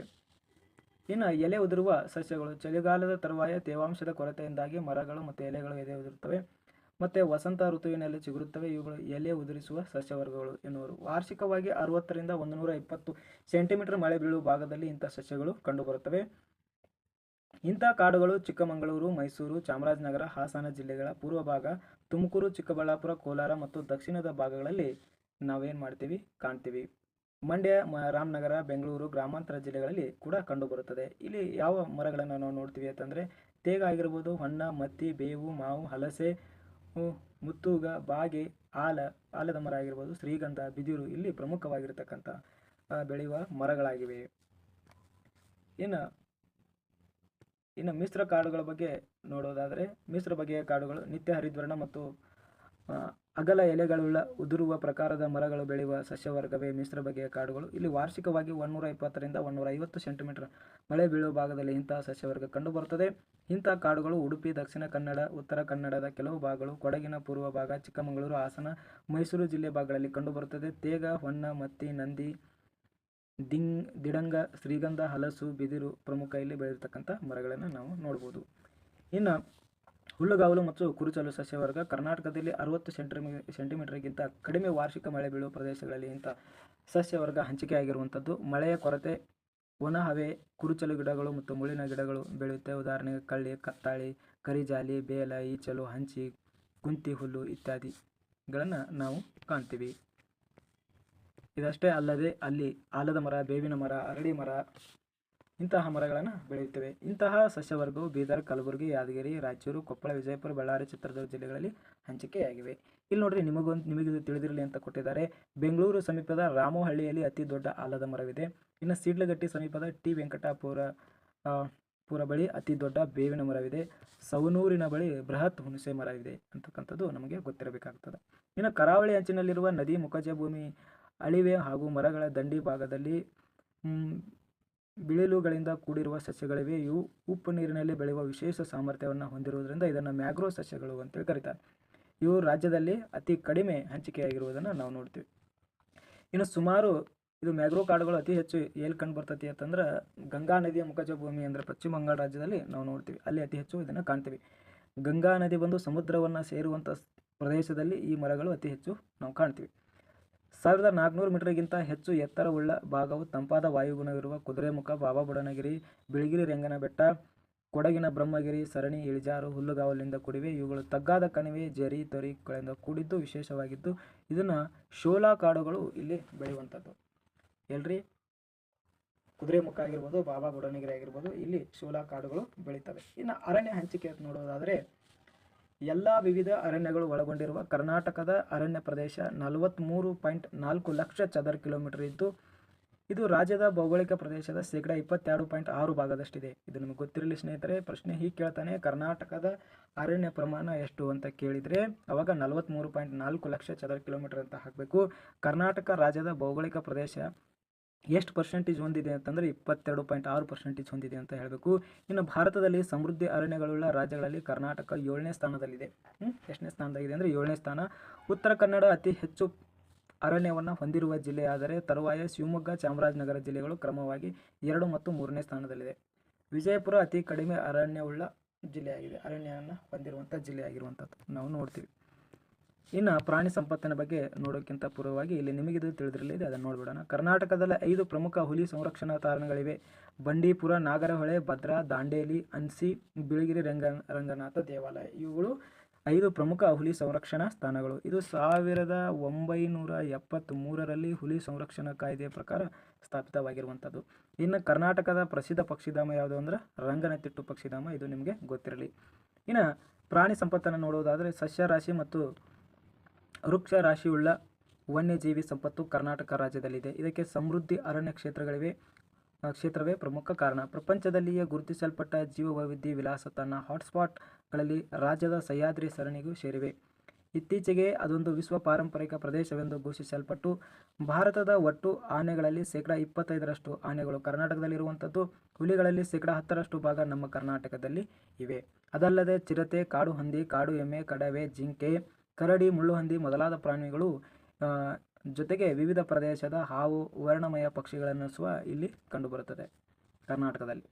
ಇನ್ನು ಪಶ್ಚಿಮ ಘಟ್ಟಗಳ ಮಧ್ಯಭಾಗದಲ್ಲಿ ಕರ್ನಾಟಕದ ಮಲೆನಾಡು ಮಾತ್ರ ನಮ್ಮ ನೈಸರ್ಗಿಕ ಜೈವಿಕ ಪಾರಂಪರಿಕವನ್ನು ಉಳಿಸಿಕೊಂಡಿದೆ ಅಂತ ಹೇಳ್ತಾರೆ. ಹಾಗಾಗಿ ಈ ಭಾಗದ ವನ್ಯ ಸಂಕುಲ ಹೆಚ್ಚಾಗಿ ಕಂಡುಬರುತ್ತದೆ.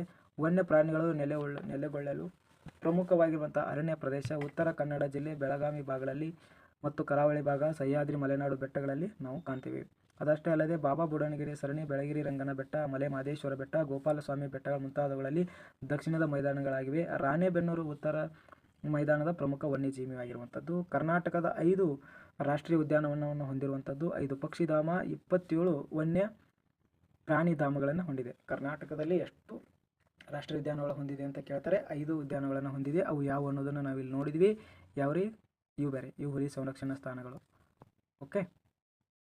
ಇನ್ನು ಕರ್ನಾಟಕದ ಪ್ರಮುಖ ವನ್ಯಜೀವಿ ಧಾಮಗಳನ್ನು ನಾವು ನೋಡ್ತಾ ಇದ್ದೀವಿ. ಘಟಪ್ರಭಾ ಇಲ್ಲಿ ಪಕ್ಷಿಧಾಮ, ಇಲ್ಲಿ ಬೆಳಗಾವಿ ಜಿಲ್ಲೆಯನ್ನು ನೋಡ್ತೀವಿ. ಅದೇ ರೀತಿ ದಾಂಡೇಲಿಯಲ್ಲಿ ಅಂಶಿ ರಾಷ್ಟ್ರೀಯ ಉದ್ಯಾನವನವನ್ನು, ರಾಣಿಬೆನ್ನೂರಿನಲ್ಲಿ ಹಾವೇರಿ ಜಿಲ್ಲೆ, ಇನ್ನು ಗುಡವಿಯಲ್ಲಿ ಗುಡವಿ ಪಕ್ಷಿಧಾಮ, ಶರಾವತಿ ಇದು ಶಿವಮೊಗ್ಗದಲ್ಲಿ ನೋಡ್ತೀವಿ. ಇನ್ನು ಶೆಟ್ಟಿಹಳ್ಳಿ, ಮಂಡಗದ್ದೆ ಶಿವಮೊಗ್ಗ ಜಿಲ್ಲೆಯಲ್ಲಿ, ಮೂಕಾಂಬಿಕಾ ಇದು ದಕ್ಷಿಣ ಕನ್ನಡದಲ್ಲಿ, ಸೋಮೇಶ್ವರ ಇದು ದಕ್ಷಿಣ ಕನ್ನಡದಲ್ಲಿ. ನಂತರ ಭದ್ರಾ ವನ್ಯಜೀವಿ ಧಾಮ, ಕುದುರೆಮುಖ ಇದು ಚಿಕ್ಕಮಗಳೂರು ಜಿಲ್ಲೆಯಲ್ಲಿ. ಅದೇ ರೀತಿಯಾಗಿ ಬೆಂಗಳೂರು ಬನ್ನೀರುಘಟ್ಟ ಇದು ಬೆಂಗಳೂರು ನಗರ, ಬೆಂಗಳೂರು ಗ್ರಾಮಾಂತರ. ಕೊಕ್ಕರೆ, ಬೆಳ್ಳೂರು, ಮೇಲುಕೋಟೆ, ಶ್ರೀರಂಗಪಟ್ಟಣ, ಮಂಡ್ಯ, ಈ ಬ್ರಹ್ಮಗಿರಿ ಆಗಿರ್ಬೋದು, ತಲಕಾವೇರಿ, ನಾಗರಹೊಳೆ ಇದು ಕೊಡಗು ಜಿಲ್ಲೆಯಲ್ಲಿ, ಬಂಡೀಪುರ, ಬಿಳಿಗಿರಿ ರಂಗನ ಬೆಟ್ಟ ಚಾಮರಾಜನಗರ ಜಿಲ್ಲೆಯಲ್ಲಿ ನಾವು ನೋಡ್ತೀವಿ. ಇನ್ನು ಭದ್ರಾಶ್ವ ಇದನ್ನೆಲ್ಲ ಹೇಳಿದ್ದೀನಲ್ಲ. ಓಕೆ, ಇವು ಪ್ರಮುಖವಾಗಿರ್ತಕ್ಕಂಥ ರಾಷ್ಟ್ರೀಯ ಉದ್ಯಾನಗಳು. ನೋಡಿ, ರಾಷ್ಟ್ರೀಯ ಉದ್ಯಾನಗಳು ಎಲ್ಲೆಲ್ಲಿ ನೋಡಿದ್ವಿ ನಾವು? ಅಂಶಿ ರಾಷ್ಟ್ರೀಯ ಉದ್ಯಾನವನ, ಇಲ್ಲಿ ಕೊಟ್ಟಿದ್ದಾರೆ ನೋಡಿ ರಾಷ್ಟ್ರೀಯ ಉದ್ಯಾನವನ. ಅದೇ ರೀತಿಯಾಗಿರ್ತಕ್ಕಂಥದ್ದು ಇಲ್ಲಿ ಬರ್ತದೆ ನಾಗರಹೊಳೆ, ಅದು ಕೂಡ ರಾಷ್ಟ್ರೀಯ ಉದ್ಯಾನವಾಗಿರುವಂಥದ್ದು. ಓಕೆ,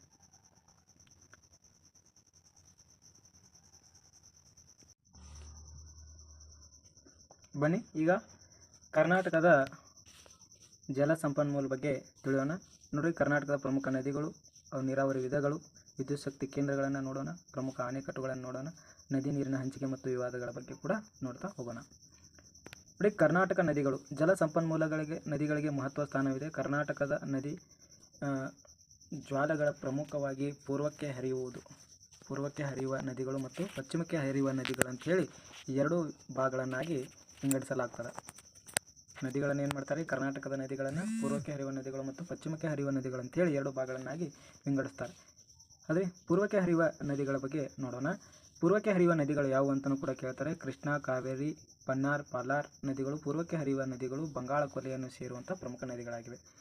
ಕೃಷ್ಣಾ ನದಿಯು ದಕ್ಷಿಣ ಭಾರತದ 2ನೆಯ ಮುಖ್ಯ ನದಿಯಾಗಿರುವುದು. ಇದು ಮಹಾಬಲೇಶ್ವರ ಎಂಬಲ್ಲಿ ಉಗಮ ಹೊಂದಿ 1392 ಕಿಲೋಮೀಟರ್ ದೂರ ಹರಿದು ಬಂಗಾಳ ಕೊಲ್ಲಿಯನ್ನು ಸೇರುತ್ತದೆ. ಆದರೆ ಇದು ಕರ್ನಾಟಕದಲ್ಲಿ 480 ಕಿಲೋಮೀಟರ್ ದೂರವನ್ನು ಹರಿಯುತ್ತದೆ. ಕೃಷ್ಣಾ ನದಿ ಕರ್ನಾಟಕದಲ್ಲಿ ಎಷ್ಟು ದೂರ ಹರಿತೈತಿ ಅಂತಂದ್ರೆ 480 ಕಿಲೋಮೀಟರ್ ಹರಿತದೆ. ಕೃಷ್ಣಾ ನದಿಯಲ್ಲಿ ಉಗಮ ಹೊಂದತ್ರಿ ಮಹಾರಾಷ್ಟ್ರದ ಮಹಾಬಲೇಶ್ವರ ಅನ್ನುವ ಸ್ಥಳದೊಳಗೆ. ಅದಷ್ಟೇ ಅಲ್ಲದೆ ಭೀಮಾ, ತುಂಗಭದ್ರಾ, ಘಟಪ್ರಭಾ, ಮಲಪ್ರಭಾ ಇದರ ಉಪನದಿಗಳು. ಕೃಷ್ಣಾ ನದಿಯ ಉಪನದಿಗಳು ಯಾವುವು ಅಂತ ಪರೀಕ್ಷೆಯಲ್ಲಿ ಕೇಳ್ತಾರೆ. ಕೃಷ್ಣಾ ನದಿ ಉತ್ತರ ಕರ್ನಾಟಕದ ನೀರಾವರಿ ಮತ್ತು ಜಲವಿದ್ಯುತ್ ತಯಾರಿಕೆಯಲ್ಲಿ ಅನುಕೂಲವಾಗಿರುವಂಥದ್ದು. ಬನ್ನಿ ಸ್ನೇಹಿತರೆ, ಇಲ್ಲಿ ನಿಮಗಿದು ತಿಳಿದಿರಲಿದೆ. ಕಾವೇರಿ ನದಿ ತನ್ನ ಪಾತ್ರದಲ್ಲಿ ಚುಂಚನಕಟ್ಟೆ, ಶಿವನ ಸಮುದ್ರ, ಹೊಗೇನಕಲ್ ಎಂಬಲ್ಲಿ 3 ಜಲಪಾತಗಳು ಮತ್ತು ಶ್ರೀರಂಗಪಟ್ಟಣ, ಶಿವನ ಸಮುದ್ರ ಮತ್ತು ಶ್ರೀರಂಗ ಎಂಬಲ್ಲಿ 3 ದ್ವೀಪಗಳನ್ನು ನಿರ್ಮಿಸಿದೆ ಅಂತ ಹೇಳಿ ಹೇಳ್ತಾರೆ. ಅಷ್ಟೇ ಇಲ್ಲದೆ ಇನ್ನೊಂದು ನಿಮಗೊಂದು ತಿಳಿದಿರಲಿದೆ. ಕೂಡಲ ಸಂಗಮದಲ್ಲಿ ಮಲಪ್ರಭಾ ನದಿಯು ಕೃಷ್ಣಾ ನದಿಯನ್ನು ಸೇರುತ್ತದೆ. ಕೂಡಲಿ ಎಂಬಲ್ಲಿ ತುಂಗಾ ಮತ್ತು ಭದ್ರಾ ನದಿಗಳು ಸಂಗಮವಾಗುತ್ತವೆ. ಕೃಷ್ಣರಾಜ ಸಾಗರದ ಬಳಿ ಹೇಮಾವತಿ ಮತ್ತು ನದಿಯು ಕಾವೇರಿ ನದಿಯನ್ನು ಸೇರುತ್ತದೆ. ಇನ್ನು ಕಾವೇರಿ ನದಿಯು ಕರ್ನಾಟಕದ ಪ್ರಮುಖ ನದಿ. ಇದನ್ನು ದಕ್ಷಿಣದ ಗಂಗೆ ಅಂತೇಳಿ ಕರೀತಾರೆ. ಪ್ರಶ್ನೆ ಹೀಗೆ ಕೇಳ್ತಾರೆ, ದಕ್ಷಿಣದ ಗಂಗೆ ಎಂದು ಯಾವ ನದಿಯನ್ನು ಕರೆಯುತ್ತಾರೆ ಅಂತ ಕೇಳ್ತಾರೆ. ಕೊಡಗು ಜಿಲ್ಲೆ ತಲಕಾವೇರಿಯಲ್ಲಿ ಉಗಮ ಹೊಂದುತ್ತದೆ ಕಾವೇರಿ ನದಿ. ಕರ್ನಾಟಕ ಮತ್ತು ತಮಿಳುನಾಡಿನ ಪೂರ್ವ ಅಭಿಮುಖವಾಗಿ ಹರಿದು 804 ಕಿಲೋಮೀಟರ್ ಹರಿದು ಬಂಗಾಳ ಕೊಲ್ಲಿಯನ್ನು ಸೇರ್ತದೆ. ಕರ್ನಾಟಕದಲ್ಲಿ 380 ಕಿಲೋಮೀಟರ್ ಹರಿಯುತ್ತದೆ. ಹಂಗಂದ್ರೆ ಕೃಷ್ಣಾ ನದಿಗಿನ್ನ ಇದು ಕಡಿಮೆ ಹರಿಯುತ್ತದೆ. ಕೃಷ್ಣಾ ನದಿ ಎಷ್ಟು ಹರಿತೈತ್ರಿ? 480 ಕಿಲೋಮೀಟರ್ ಹರಿತೈತಿ ಕರ್ನಾಟಕದಲ್ಲಿ. ನಿಮ್ಗೆ ಗೊತ್ತಿರಲಿ. ಈ ನದಿಗೆ ಹಲವು ಉಪನದಿಗಳನ್ನು ಒಳಗೊಂಡಿದೆ. ಹೇಮಾವತಿ, ಹಾರಂಗಿ, ಲೋಕಪಾನಿನಿ, ಅರ್ಕಾವತಿ, ಶಿಂಷಾ, ಲಕ್ಷ್ಮಣತೀರ್ಥಿ, ಕಪಿಲೆ, ಸುವರ್ಣಾವತಿ ಈ ನದಿಗಳು ಇದರ ಉಪನದಿಗಳಾಗಿರುವಂಥದ್ದು. ಜಲ ವಿದ್ಯುತ್ ತಯಾರಿಕೆ, ಕುಡಿಯುವ ನೀರು ಪೂರೈಕೆ ಈ ನದಿಯ ಬಹು ಉಪಯುಕ್ತವಾಗಿರುವಂಥದ್ದು. ಇನ್ನು ಪನ್ನಾರ್ ಮತ್ತು ಪಾಲಾರ್ ನದಿಗಳು ಕೋಲಾರ, ತುಮಕೂರು, ಬೆಂಗಳೂರು ಜಿಲ್ಲೆಗಳಲ್ಲಿ ಹರಿದು ಅನಂತರ ಆಂಧ್ರ ಪ್ರದೇಶ, ತಮಿಳುನಾಡು ಪ್ರವೇಶಿಸುತ್ತದೆ. ಉತ್ತರ ಪೆನ್ನಾರ್ ಮತ್ತು ದಕ್ಷಿಣ ಪನ್ನಾರ್ ಎಂಬ ಎರಡು ಪ್ರತ್ಯೇಕ ನದಿಗಳಾಗ್ತವೆ. ಪೆನ್ನಾರ್ ನದಿಗೆ ಮತ್ತೊಂದು ಹೆಸರು ಪಿನಾಕಿನಿ ಅಂತ ಕರೀತಾರೆ. ತಮಿಳುನಾಡಿನಲ್ಲಿ ದಕ್ಷಿಣ ಪೆನ್ನಾರನ್ನ ನದಿಯನ್ನು ದಕ್ಷಿಣ ಪಿನಾಕಿನಿ ಅಂತ ಕರೀತಾರೆ. ಪೊನ್ನಿಯಾರ್ ಎಂದೂ ಕೂಡ ಕರೆಯುವಂಥದ್ದು. ಪೊನ್ನೈ ನದಿಯನ್ನು ಯಾರು ಅಂತ ಕರೀತಾರೆ ಅಂತಂದ್ರೆ ಅದು ಪೆನ್ನಾರ್ ನದಿಯನ್ನು ಅಂತ ಹೇಳ್ಬೋದು. ಇನ್ನು ನಂತರ ಪಶ್ಚಿಮಕ್ಕೆ ಹರಿಯುವ ನದಿಗಳನ್ನು ನೋಡೋದಾದರೆ ಅನೇಕ ನದಿಗಳು ಮಲೆನಾಡಿನಲ್ಲಿ ಹುಟ್ಟಿ ಪಶ್ಚಿಮಕ್ಕೆ ಹರಿದು ಅರಬ್ಬಿ ಸಮುದ್ರವನ್ನು ಸೇರುತ್ತದೆ. ಶರಾವತಿ ನದಿ, ಕಾಳಿ, ಗಂಗಾವಳಿ, ಅದನ್ನು ಬೆಡತಿ ಅಂತ ಕೂಡ ಕರೀತಾರೆ. ನೇತ್ರಾವತಿ, ವರಾಹಿ, ಅಘನಾಶಿನಿ ಇತ್ಯಾದಿ ಇವು ಕಡಿದಾದ ಇಳಿಜಾರಿನಲ್ಲಿ ಹರಿಯುತ್ತಾ ಜಲಪಾತವನ್ನು ಸೃಷ್ಟಿಸಿದೆ. ಜಲವಿದ್ಯುತ್ ತಯಾರಿಕೆ ನೆರವಾಗುತ್ತವೆ. ಶರಾವತಿ ನದಿ ನಿರ್ಮಿಸಿದ ಜೋಗ್ ಜಲಪಾತವು ಜಗತ್ ಪ್ರಸಿದ್ಧಿಯಾಗಿದೆ. ಭಾರತದ ಅತ್ಯಂತ ದೊಡ್ಡ ಜಲಪಾತ ಶರಾವತಿ ನದಿಗೆ ಇದೆ, ಅದು ಜೋಗ್ ಜಲಪಾತ. ಇದು ಭಾರತದಲ್ಲಿ ಎತ್ತರವಾಗಿರ್ತಕ್ಕಂಥ ಜಲಪಾತ, 250 ಮೀಟರ್ ಒಳಗೊಂಡಿರುವಂಥದ್ದು. ರಾಜ್ಯದ ಇತರ ಪ್ರಮುಖ ಜಲಪಾತಗಳೆಂದರೆ ಗೋಕಾಕ ನದಿ ಘಟಪ್ರಭಾ ನದಿಗೆ, ಇನ್ನು ಬಂಡಜೆ ನೇತ್ರಾವತಿ ನದಿಗೆ, ಉಂಚಳ್ಳಿ ಅಘನಾಶಿನಿ ನದಿಗೆ, ಛಾಯಾ ಭಗವತಿ ಡೋನಿ ನದಿಗೆ, ಚುಂಚನಕಟ್ಟೆ ಶಿಂಷಾ ನದಿಗೆ, ಗಗನಚುಕ್ಕಿ ಭರಚುಕ್ಕಿ ಕಾವೇರಿ ನದಿಗೆ ಇರುವಂಥದ್ದು ಜಲಪಾತಗಳನ್ನು ನಿರ್ಮಾಣ ಮಾಡಿರುವಂಥದ್ದು. ಮಾಗೋಡು ಜಲಪಾತ ಬೆಡ್ತಿ ನದಿಗೆ ನಿರ್ಮಾಣವಾಗಿರುವಂಥದ್ದನ್ನು ನಾವು ಕಾಣ್ತೀವಿ. ಅದೇ ರೀತಿಯಾಗಿರ್ತಕ್ಕಂಥ ಹೆಡ್ಲೈನ್ ಹೋಯ್ತು ಒಂದು ನಿಮಿಷ. ಇನ್ನು ಕರ್ನಾಟಕದ ನೀರಾವರಿ ನೋಡೋದಾದರೆ ಕೃಷಿಗೆ ಕೃತಕವಾಗಿ ನೀರು ಪೂರೈಸುವುದೇ ನೀರಾವರಿ. ಅಕಾಲಿಕ ಮತ್ತು ಅಸಮಾನ ಮಳೆ ಹಂಚಿಕೆ ಮತ್ತು ಕೃಷಿ ಪ್ರಗತಿಗಾಗಿ ನೀರಾವರಿ ಅವಶ್ಯಕ. ಕರ್ನಾಟಕದಲ್ಲಿ ಪುರಾತನ ಕಾಲದಿಂದಲೂ ವಿವಿಧ ನೀರಾವರಿ ಮೂಲಗಳು ವ್ಯವಸಾಯ ಮಾಡುವುದು ರೂಢಿಯಲ್ಲಿದೆ. ಪ್ರಮುಖ ನೀರಾವರಿ ಮೂಲಗಳೆಂದರೆ ಬಾವಿ, ಕಾಲುವೆ, ಕೆರೆ ಮುಂತಾದವುಗಳು. ಹಿಂದೆ ಹಳ್ಳಿಗಳಲ್ಲಿ ಬಾವಿ ನಿರ್ಮಿಸಿ ಅವುಗಳ ನೀರನ್ನು ನೀರಾವರಿಗಾಗಿ ಬಳಸಲಾಗುತ್ತಿತ್ತು. ಅನಂತರ ಕಾಲುವೆಗಳನ್ನು ನಿರ್ಮಿಸಿ ನದಿಗಳ ನೀರನ್ನು ವ್ಯವಸಾಯಕ್ಕೆ ಬಳಸಲಾಗುವುದು ರೂಢಿಗೆ ಬಂದಿತ್ತು. ದೊಡ್ಡ ದೊಡ್ಡ ಕೆರೆಗಳು ಈಗಲೂ ಇದೆ. ದಾವಣಗೆರೆ ಜಿಲ್ಲೆಯ ಶಾಂತಿಸಾಗರ, 11ನೇ ಶತಮಾನದಲ್ಲಿ ತೋಡಿದ ಕಲಬುರಗಿ ಜಿಲ್ಲೆಯ ಬಾವಿಗಳು, ವಿಜಯನಗರ ಅರಸರ ಕಾಲದಲ್ಲಿ ತುಂಗಭದ್ರಾ ಕಾಲುವೆಗೆ ಮೈಸೂರು ಅರಸರು ನಿರ್ಮಿಸಿರುವಂಥದ್ದನ್ನು ನಾವು ನಿರ್ಮಿಸಿದ ವಾಣಿವಿಲಾಸ ಸಾಗರ, ಕೃಷ್ಣರಾಜ ಸಾಗರ ಅಣೆಕಟ್ಟು, KRS ಕರ್ನಾಟಕದ ನೀರಾವರಿ ಬೆಳವಣಿಗೆಗೆ ಮಾರ್ಗಸೂಚಿಯಾಗಿದೆ. ಇದು ಕರ್ನಾಟಕದ ನದಿ ಮತ್ತು ಅಂತರ್ಜಲ ಸಂಪತ್ತೆರಡನ್ನು ನೀರಾವರಿಗೆ ಉಪಯೋಗಿಸಿಕೊಳ್ಳಲಾಗುತ್ತದೆ. ರಾಜ್ಯದಲ್ಲಿ ಸಾಗುವಳಿಯಾಗಿರುವಂಥದ್ದು 26.2 ಭಾಗ ನೀರಾವರಿ ಸೌಲಭ್ಯವನ್ನು ಹೊಂದಿದೆ. ಭಾರತದ ನೀರಾವರಿ ಕ್ಷೇತ್ರದಲ್ಲಿ ಕರ್ನಾಟಕ 9ನೇ ಸ್ಥಾನವನ್ನು ಪಡೆದಿದೆ ಅಂತ ಹೇಳ್ತಾರೆ. ಇಲ್ಲಿ ಇನ್ನೊಂದು ಮ್ಯಾಪ್ ಇದೆ, ಇದನ್ನು ನೋಡೋದಾದರೆ ಇಲ್ಲಿ ಕರ್ನಾಟಕದ ಪ್ರಮುಖ ನದಿಗಳನ್ನು ನಾವು ನೋಡ್ತೀವಿ. ಮಾಂಜರಿ ನದಿ ಎಲ್ಲಿ ಕಂಡುಬರ್ತೈತಿ? ಮಾಂಜರಿ ಮತ್ತು ಕಾರಂಜ ಬೀದರ್ದಲ್ಲಿ ಕಂಡುಬರುವಂಥದ್ದು. ಅದೇ ರೀತಿ ಬೆಣ್ಣೆತೊರೆ ಇವು ಗುಲ್ಬರ್ಗದಲ್ಲಿ ಕಂಡುಬರತಕ್ಕಂಥದ್ದು. ಭೀಮಾ ನದಿ ಎಲ್ಲಿ ಕಂಡುಬರ್ತದೆ ನೋಡ್ರಿ, ಇದೆಲ್ಲ ಭೀಮಾ ನದಿನೇ. ಇದು ಕೃಷ್ಣಾ ನದಿ, ಇದು ಡೋನಿ ನದಿ, ಮಲಪ್ರಭಾ ನದಿ, ಘಟಪ್ರಭಾ ನದಿ, ಅಂದರೆ ತುಂಗಭದ್ರಾ ನದಿ. ಇದು ಕೂಡ ಹೋಗಿ ಮುಂದೆ ಆಂಧ್ರದಲ್ಲಿ ಕೃಷ್ಣಾ ನದಿಯನ್ನು ಸೇರ್ತದೆ. ಬೆಡ್ತಿ ನದಿ ಆಗಿರೋದು, ಕಾಳಿ ನದಿ, ಕುಮದ್ವತಿ, ವರದಾ, ಶರಾವತಿ ನದಿ. ಹಿಂಗೆ ನೋಡ್ಕೊಂಡ್ಬಿಟ್ರೆ ನೆನಪು ಉಳಿದು ಬಿಡ್ತದೆ ನಿಮಗೆ. ವೇದಾವತಿ, ಇಲ್ಲಿ ತುಂಗಾ ಮತ್ತು ಭದ್ರಾ ಇವೆರಡೂ ಸೇರಿ ತುಂಗಭದ್ರಾ ಆಗಿರುವಂಥದ್ದು. ನೇತ್ರಾವತಿ ನದಿ, ಯೂಚಿ ನದಿ, ಹೇಮಾವತಿ ಕಾವೇರಿ ನದಿಗೆ ಸೇರುವಂಥದ್ದು. ಇನ್ನು ಶರಾವತಿ, ಅರ್ಕಾವತಿ, ನುಗ್ಗು, ಕಪಿಲ, ಲಕ್ಷ್ಮಣ ತೀರ್ಥ, ತಲಕಾವೇರಿ ಇಲ್ಲಿ ಹುಟ್ಟುವಂಥದ್ದು ಕಾವೇರಿ ನದಿ. ಬನ್ನಿ, ಇಲ್ಲಿ ಕರ್ನಾಟಕದ ಮೊಟ್ಟ ಮೊದಲ ದೊಡ್ಡ ಜಲಾಶಯ ವಾಣಿವಿಲಾಸ ಸಾಗರದ 1907ರಲ್ಲಿ ಹಿರೂರು ಬಳಿ ನಿರ್ಮಿಸಲಾಯಿತು. ಇದನ್ನು ಮಾರಿಕಣಿವೆ ಯೋಜನೆ ಅಂತ ಕೂಡ ಕರೆಯುತ್ತಾರೆ.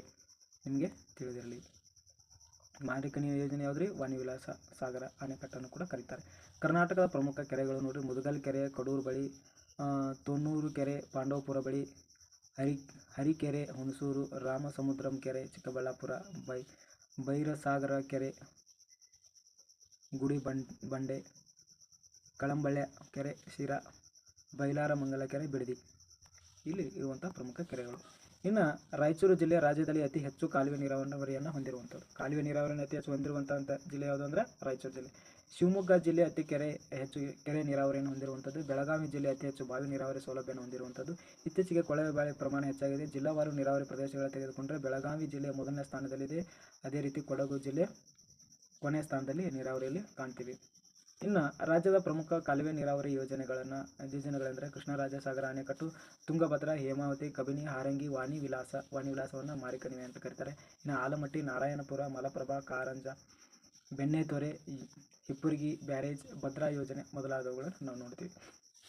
ಇನ್ನು ಕರ್ನಾಟಕದಲ್ಲಿ 92% ಬಾವಿಗಳ ನೀರಾವರಿಯನ್ನು ನೋಡ್ತೀವಿ. 33.2% ಕಾಲುವೆಗಳ ನೀರಾವರಿ, ಇನ್ನು 12% ಇತರೆ ನೀರಾವರಿ ಮತ್ತು ಕೆರೆ ನೀರಾವರಿ 6.5. ಟೋಟಲ್ ಶೇಕಡಾ ಪ್ರಮಾಣವನ್ನು ನಾವು ನೋಡೋದಾದರೆ ಕರ್ನಾಟಕದಲ್ಲಿ ನೀರಾವರಿ ಪ್ರಮಾಣ. ಇನ್ನು ಜಲವಿದ್ಯುತ್ ಶಕ್ತಿ. ಭಾರತದ ಮೊಟ್ಟಮೊದಲ ಜಲವಿದ್ಯುತ್ ತಯಾರಿಕೆ ಯಶಸ್ಸು ಪಡೆದ ಹಿರಿಮೆ ಕರ್ನಾಟಕಕ್ಕೆ ಸಲ್ಲುತ್ತದೆ. ಕಲ್ಲಿದ್ದಲು ಮತ್ತು ಪೆಟ್ರೋಲಿಯಂ ಲಭ್ಯವಿಲ್ಲದ ನಮ್ಮ ರಾಜ್ಯದಲ್ಲಿ ಜಲಶಕ್ತಿ ತಯಾರಿಕೆ ಅಪಾರವಾದ ಅವಶ್ಯಕವಾಗಿರುವಂಥದ್ದು. ಸರ್ವ ಋತು ಮತ್ತು ಹೆಚ್ಚು ಶಕ್ತಿ ಪೂರೈಸುವ ಈ ಸಂಪತ್ತು ಸಮೃದ್ಧಿ ನದಿಯ ಕಣಿವೆಯಿಂದ ಕರ್ನಾಟಕದಲ್ಲಿದೆ. ಪೂರ್ವಕ್ಕೆ ಹರಿಯುವ ನದಿಗಳು, ಪಶ್ಚಿಮಕ್ಕೆ ಹರಿಯುವ ನದಿಗಳು ಜಲಶಕ್ತಿ ಸಾಮರ್ಥ್ಯ ಹೆಚ್ಚಾಗಿರುವಂಥದ್ದು. ಕೋಲಾರದ ಚಿನ್ನದ ಗಣಿಗೆ ವಿದ್ಯುತ್ ಶಕ್ತಿ ಸರಬರಾಜು 1902ರಲ್ಲಿ ಶಿವನ ಸಮುದ್ರದ ಬಳಿ ವಿದ್ಯುದ್ಗಾರ ಕಾರ್ಯ ಆರಂಭಿಸಿತ್ತು. ಇದು ಕಾವೇರಿ ನದಿಗೆ ನಿರ್ಮಿಸಿರುವಂಥ ಯೋಜನೆಯಾಗಿದೆ. ಇದಕ್ಕೆ ಸಮೀಪದಲ್ಲಿ ರಾಜ್ಯದ ಎರಡನೆಯ ಜಲವಿದ್ಯುತ್ ಯೋಜನೆ 1940ರಲ್ಲಿ ಶಿಂಷಾ ನದಿಗೆ ನಿರ್ಮಿಸಲಾಯಿತು. ಹೆಚ್ಚು ವಿದ್ಯುತ್ ಬೇಡಿಕೆ ಪೂರೈಸಲು ಶರಾವತಿ ನದಿಗೆ ಜೋಗ್ ಜಲಪಾತ್ ಬಳಿ ಮಹಾತ್ಮ ಗಾಂಧಿ ಜಲವಿದ್ಯುತ್ ಯೋಜನೆ 1947ರಲ್ಲಿ ಸ್ಥಾಪಿಸಲಾಯಿತು. ತರುವಾಯ ಪಂಚವಾರ್ಷಿಕ ಯೋಜನೆಗಳು ಬರುವಂಥದ್ದು. ಪಂಚವಾರ್ಷಿಕ ಹಲವು ವಿದ್ಯುತ್ ಶಕ್ತಿ ಯೋಜನೆಗಳ ಅಭಿವೃದ್ಧಿಯನ್ನು ಗೊಂಡವು. ಪರಿಣಾಮವಾಗಿ ಕರ್ನಾಟಕ ಜಲವಿದ್ಯುತ್ ಉತ್ಪಾದನೆಯಲ್ಲಿ ಭಾರತದಲ್ಲಿ ಮೊದಲನೇ ಸ್ಥಾನದಲ್ಲಿದೆ. ಕರ್ನಾಟಕ ಜಲವಿದ್ಯುತ್ ಉತ್ಪಾದನೆಯಲ್ಲಿ ದೇಶದಲ್ಲಿ ಮೊದಲನೇ ಸ್ಥಾನವನ್ನು ಪಡೆದಿರುವಂಥದ್ದು. ಕರ್ನಾಟಕದ ಪ್ರಮುಖ ಜಲವಿದ್ಯುತ್ ಯೋಜನೆ ಶಿವನ ಸಮುದ್ರ, ಶಿಂಷಾ ಕಾವೇರಿ ನದಿಗೆ, ಮಹಾತ್ಮ ಗಾಂಧಿ ಜಲವಿದ್ಯುತ್ ಕೇಂದ್ರ ಶರಾವತಿ ನದಿಗೆ, ಸೋಪಾ, ನಾಗಜರಿ, ಕದ್ರಾ, ಕೊಡಸಳ್ಳಿ ಕಾಳಿ ನದಿಗೆ, ವರಾಹಿ ಮತ್ತು ಮಾರಿಕಣಿವೆ, ಭದ್ರಾ, ತುಂಗಭದ್ರಾ, ಆಲಮಟ್ಟಿ, ಕೃಷ್ಣಾ ನದಿಗೆ ಜಲವಿದ್ಯುತ್ ಯೋಜನೆಗಳನ್ನು ನಾವು ನೋಡ್ತೀವಿ.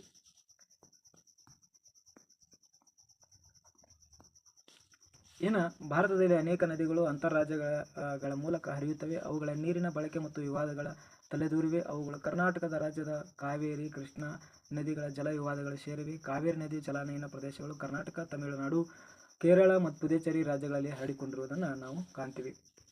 ಪುದುಚೇರಿ ರಾಜ್ಯಗಳಲ್ಲಿ ಹರಡಿಕೊಂಡಿದೆ. ಕರ್ನಾಟಕ ಮತ್ತು ತಮಿಳುನಾಡು ನಡುವೆ ನೀರಿನ ಹಂಚಿಕೆಗೆ ಸಂಬಂಧಿಸಿದಂತೆ ವಿವಾದ ಶತಮಾನಗಳ ಹಳೆಯದು. ಈಗಲೂ ಇದೊಂದು ಜ್ವಲಂತ ಸಮಸ್ಯೆಯಾಗಿ ಮುಂದುವರೆದಿದೆ. ಕೃಷ್ಣಾ ನದಿಯು ಅಂತರ್ ರಾಜ್ಯಗಳಲ್ಲಿ ಹರಿಯುವ ನದಿಯಾಗಿದ್ದು ಮಹಾರಾಷ್ಟ್ರ, ಕರ್ನಾಟಕ ಮತ್ತು ಆಂಧ್ರ ಪ್ರದೇಶಗಳಲ್ಲಿ ಹರಿಯುತ್ತದೆ. ಇದು ಕೂಡ ಕರ್ನಾಟಕ ಮತ್ತೊಂದು ನದಿಯ ಜಲ ವಿವಾದ ಎನ್ನಬಹುದು. ಇನ್ನು ನದಿ ಸಾಮರಸ್ಯ. ಭಾರತದ ನದಿಗಳು ಹಲವಾರು ರಾಜ್ಯಗಳಲ್ಲಿ ಹರಿಯುತ್ತವೆ. ಕಾವೇರಿ ನದಿಯು ಕರ್ನಾಟಕ, ತಮಿಳುನಾಡು, ಕೇರಳ, ಪಾಂಡಿಚೇರಿಗಳಲ್ಲಿ ಹರಿಯುತ್ತದೆ. ಕೃಷ್ಣಾ ನದಿಯು ಮಹಾರಾಷ್ಟ್ರ, ಕರ್ನಾಟಕ, ಆಂಧ್ರ ಪ್ರದೇಶದಲ್ಲಿ ಹರಿಯುತ್ತದೆ.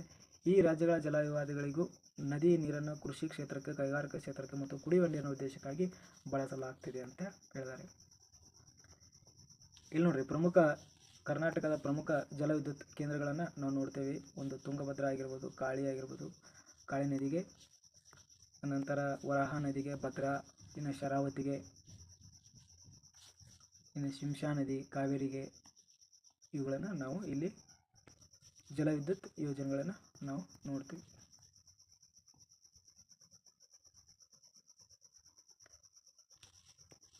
ಇನ್ನು ಕರ್ನಾಟಕದ ಬಳಕೆ, ನೆಲಗಳ ಬಳಕೆಯನ್ನು ಹೇಗೆ ಬಳಕೆ ಮಾಡ್ಕೋತೀವಿ ಅನ್ನೋದಕ್ಕೆ ಅದಕ್ಕೆ ಭೂ ಬಳಕೆ ಅಂತೇಳಿ ಕರೀತಾರೆ. ಕೃಷಿಯೇತರ ವಸತಿ, ರೈಲು ಮಾರ್ಗಗಳಿಗೆ ನೋಡುವಂಥದ್ದು. ಕರ್ನಾಟಕದಲ್ಲಿ ಒಟ್ಟು 19.5 ಲಕ್ಷ ಹೆಕ್ಟೇರ್ ಭೌಗೋಳಿಕ ಪ್ರದೇಶವನ್ನು ಹೊಂದಿದ್ದು ನಾವು ಕಾಣ್ತೀವಿ. ಇನ್ನು ಕರ್ನಾಟಕದ ನಿವ್ವಳ ಸಾಗುವಳಿ ಭೂಮಿ. ಈ ಸಾಗುವಳಿ ಭೂಮಿ ಬಳಕೆಯಲ್ಲಿ ಎಲ್ಲ ಭಾಗ ಒಂದೇ ರೀತಿಯಾಗಿರುವುದಿಲ್ಲ. ಕಲಬುರಗಿ ಜಿಲ್ಲೆ ಅತಿ ಹೆಚ್ಚು ಸಾಗುವಳಿ ಭೂಮಿಯನ್ನು ಹೊಂದಿರುವಂಥದ್ದು. ಚಿತ್ರದುರ್ಗ, ಮೈಸೂರು ಜಿಲ್ಲೆಗಳಲ್ಲಿ ಕೂಡ ನೋಡ್ತೀವಿ ನಾವು ನಂತರ ಸ್ಥಾನಗಳಲ್ಲಿ. ಇನ್ನು ತೀವ್ರ ನಗರೀಕರಣ. ಬೆಂಗಳೂರು ಜಿಲ್ಲೆ ಕನಿಷ್ಠ ಸಾಗುವಳಿ ಭೂಮಿಯನ್ನು ಹೊಂದಿದೆ. ಇಲ್ಲಿ ಇನ್ನೊಂದು ಚಿತ್ರವನ್ನು ಕೊಟ್ಟಿರುವಂಥದ್ದು. ಬೀಳು ಭೂಮಿ 9.5%, ಸಾಗುವಳಿ ಭೂಮಿ 7.2%, ಸಾಗುವಳಿ ಇಲ್ಲದೇ ಇರುವ ಭೂಮಿ 10.2%, ಅರಣ್ಯ ಪ್ರದೇಶ ಹೊಂದಿರುವುದು 14.5%, ಸಾಗುವಳಿ ಭೂಮಿ 58.1% ನಾವು ಕಾಣ್ತೀವಿ. ಇನ್ನು ಭೂ ಬಳಕೆ ಶೇಕಡಾವಾರು ಪ್ರಮಾಣ ನೋಡೋದಾದರೆ ಅರಣ್ಯ ಪ್ರದೇಶದಲ್ಲಿ ಅತಿ ಹೆಚ್ಚು ಉತ್ತರ ಕನ್ನಡ ಅತಿ ಹೆಚ್ಚು ಅರಣ್ಯ ಪ್ರದೇಶವನ್ನು ಹೊಂದಿರುವಂಥದ್ದನ್ನು ನಾವು ನೋಡ್ತೀವಿ. ಇನ್ನು ಕಡಿಮೆ ಅರಣ್ಯ ಪ್ರದೇಶವನ್ನು ವಿಜಯಪುರ ಜಿಲ್ಲೆಯಲ್ಲಿ, ಅತಿ ಕನಿಷ್ಠ ಅರಣ್ಯ ಪ್ರದೇಶವನ್ನು ನೋಡ್ತೀವಿ. ಅದೇ ರೀತಿ ಬೆಂಗಳೂರು ನಗರ, ಗ್ರಾಮಾಂತರ, ರಾಯಚೂರು, ಗದಗಗಳಲ್ಲಿ ಕೂಡ ಕಡಿಮೆ ಅರಣ್ಯವನ್ನು ಹೊಂದಿರುವಂಥ ಜಿಲ್ಲೆಗಳನ್ನು ನೋಡ್ತೀವಿ. ಇನ್ನು ಸಾಗುವಳಿ ಲಭ್ಯ ಇರುವಂಥ ಭೂಮಿ ಅಂತಂದ್ರೆ ವ್ಯವಸಾಯ ಬದಲು ಇನ್ನಿತರ ಉದ್ದೇಶಕ್ಕಾಗಿ ಬಳಸುವಂಥ ಭೂಮಿ, ರೈಲು ಮಾರ್ಗ, ವಸತಿ, ಕೆರೆ, ನೀರಾವರಿ ಯೋಜನೆ ಇವುಗಳಲ್ಲಿ ಅಭಿವೃದ್ಧಿಪಡಿಸುವಂಥದ್ದು. ಇನ್ನು ಬೆಂಗಳೂರು ನಗರ ಜಿಲ್ಲೆ ಮೊದಲ ಸ್ಥಾನ ಇದೆ. ಸಾಗುವಳಿಗೆ ಲಭ್ಯವಿಲ್ಲದ ಭೂಮಿ ಮೊದಲನೇ ಸ್ಥಾನದಲ್ಲಿ ಬೆಂಗಳೂರಿದೆ. ಅದೇ ರೀತಿ ಬೀದರ್ ಕಡಿಮೆ ಸಾಗುವಳಿ ಇಲ್ಲದ ಭೂಮಿಯನ್ನು ಹೊಂದಿರುವಂಥದ್ದು ಅಂತ ನಾವು ನೋಡ್ತೀವಿ.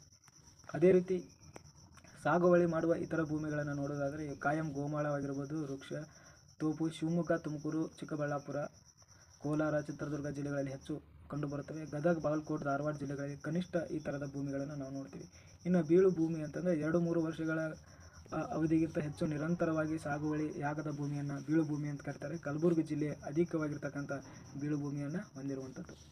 ಇನ್ನು ವ್ಯವಸಾಯವನ್ನು ನೋಡೋದಾದರೆ ಭೂಮಿಯನ್ನು ಉಳುಮೆ ಮಾಡಿ ಬೆಳೆಯುವಂಥ ಬೆಳೆಯುವುದನ್ನು ವ್ಯವಸಾಯ ಅಂತ ಕರೀತಾರೆ. ಅಲ್ಲಿ ಪಶು ಸಂಗೋಪನೆ, ಕೋಳಿ ಸಾಗಾಣಿಕೆ, ಜೇನು ಸಾಗಾಣಿಕೆ, ಮೀನುಗಾರಿಕೆ, ರೇಷ್ಮೆ ಕೃಷಿ, ವ್ಯವಸಾಯ. ಕರ್ನಾಟಕದ 61 ಭಾಗದಷ್ಟು ಜನರು ಗ್ರಾಮೀಣ ಪ್ರದೇಶದಲ್ಲಿ ವ್ಯವಸಾಯವಾಗಿರುವುದರಿಂದ ಅವರು ವ್ಯವಸಾಯ ತಮ್ಮ ಜೀವನೋಪಾಯಕ್ಕಾಗಿ ಅವಲಂಬಿಸಿರುವಂತಾರೆ. ಇನ್ನು ಪ್ರಾಮುಖ್ಯತೆ ನೋಡ್ರಿ, ಕರ್ನಾಟಕದ ಪುರಾತನ ಮೂಲ ವೃತ್ತಿಗಳು ವ್ಯವಸಾಯದ ಒಂದು ಪ್ರಮುಖವಾಗಿರುವಂಥದ್ದನ್ನು ನಾವು ಕಾಣ್ತೀವಿ. ವ್ಯವಸಾಯದ ವಿಧಗಳನ್ನು ನೋಡೋದಾದರೆ ಕರ್ನಾಟಕದಲ್ಲಿ ಭೂ ಹಿಡುಗಳ ಜೊತೆಗೆ ಫಲವತ್ತಾದ ನೀರಿನ ಸೌಲಭ್ಯ ಮತ್ತು ಮಳೆ ಪ್ರಮಾಣ, ವಾಯುಗುಣ ಸ್ವರೂಪ, ಮಾರುಕಟ್ಟೆ ಅನುಗುಣವಾಗಿ ವಿವಿಧ ಬೆಳೆಗಳನ್ನು ನಾವು ಇಲ್ಲಿ ಬೆಳೀತೇವೆ. ಇನ್ನು ಕೆರೆ ಕಾಲುವೆಗಳ ಮೂಲಕ ನೀರನ್ನು ಬಳಕೆ ಮಾಡುವುದರ ಮೂಲಕವಾಗಿ ನಾವು ಬೆಳೆಯನ್ನು ಬೆಳಿತೀವಿ. ಇನ್ನು ವಿಶಾಲವಾದ ಸಾಗುವಳಿ ಭೂಮಿಯನ್ನು ಹೊಂದಿರುವಂಥದ್ದು. ಬಹುವಾರ್ಷಿಕ ಬೆಳೆಗಳ ನಡುವೆ ನಡುತೋಪ ಬೆಳೆ ಅಂತೇಳಿ ಕರೀತಾರೆ. ಕಾಫಿ ಆಗಿರ್ಬೋದು, ಚಹಾ, ರಬ್ಬರ್, ಕೋಕ ಇತ್ಯಾದಿಗಳಿಗೆ ಸ್ವದೇಶಿ ಉಪಯೋಗಕ್ಕಲ್ಲದೆ ವಿದೇಶಿಗಳಿಗೆ ಮಾರುಕಟ್ಟೆ ಗಮನದಲ್ಲಿಟ್ಟುಕೊಂಡು ಮಾಡುವಂಥ ಬೆಳೆಗಳಿಗೆ ವಾಣಿಜ್ಯ ಬೆಳೆ. ತಂಬಾಕು, ಹತ್ತಿ, ಸೆಣಬು ಮಾರಾಟಕ್ಕಲ್ಲದೆ ರೈತರ ಜೀವನೋಪಾಯಕ್ಕಾಗಿ ಬೆಳೆಯುವ ಪ್ರಮುಖ ಬೆಳೆಗಳಿಗೆ ಜೀವನಾಧಾರಿತ ಬೇಸಾಯ ಅಂತಲೂ ಕೂಡ ನಾವು ನೋಡ್ತೀವಿ. ಇಲ್ಲಿ ಕರ್ನಾಟಕದ ಪ್ರಮುಖ ಬೆಳೆಗಳನ್ನು ನಾವು ನೋಡೋದಾದರೆ ವಿಶೇಷತೆಗಳು ನೋಡ್ರಿ. ನಂಜನಗೂಡು ರಸಬಾಳೆ, ಬ್ಯಾಡಗಿ ಮೆಣಸಿನಕಾಯಿ, ತಿಪ್ಟೂರು ತೆಂಗಿನಕಾಯಿ, ಮೈಸೂರು ವೀಳ್ಯದೆಲೆ, ಬೆಂಗಳೂರು ನೀಲಿ ದ್ರಾಕ್ಷಿ, ದೇವನಹಳ್ಳಿ ಚಕ್ಕೋತ, ಈರಣಗೆರೆ ಬದನೆಕಾಯಿ, ನಿಪ್ಪಾಣಿಯ ಹೊಗೆಸೊಪ್ಪು ಇಲ್ಲಿ ಪ್ರಮುಖವಾಗಿರುವಂಥ ಬೆಳೆಗಳನ್ನು ನಾವು ಕಾಣ್ತೀವಿ.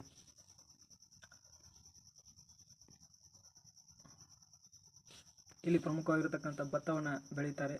ಭತ್ತದ ವೈಜ್ಞಾನಿಕ ಹೆಸರು ಅಥವಾ ಹುಲಿ ಯಾವ ವರ್ಗಕ್ಕೆ ಸೇರಿತ್ತು ಅಂದರೆ ಪೊಯಿಸ್ ಎನ್ನುವ ಹುಲ್ಲಿನ ವರ್ಗಕ್ಕೆ ಸೇರುವಂಥದ್ದು. ಇದರ ವೈಜ್ಞಾನಿಕ ಹೆಸರು ಒರೈಸಾ ಸಟೈವಾ ಅಂತಕ್ಕಂಥದ್ದು.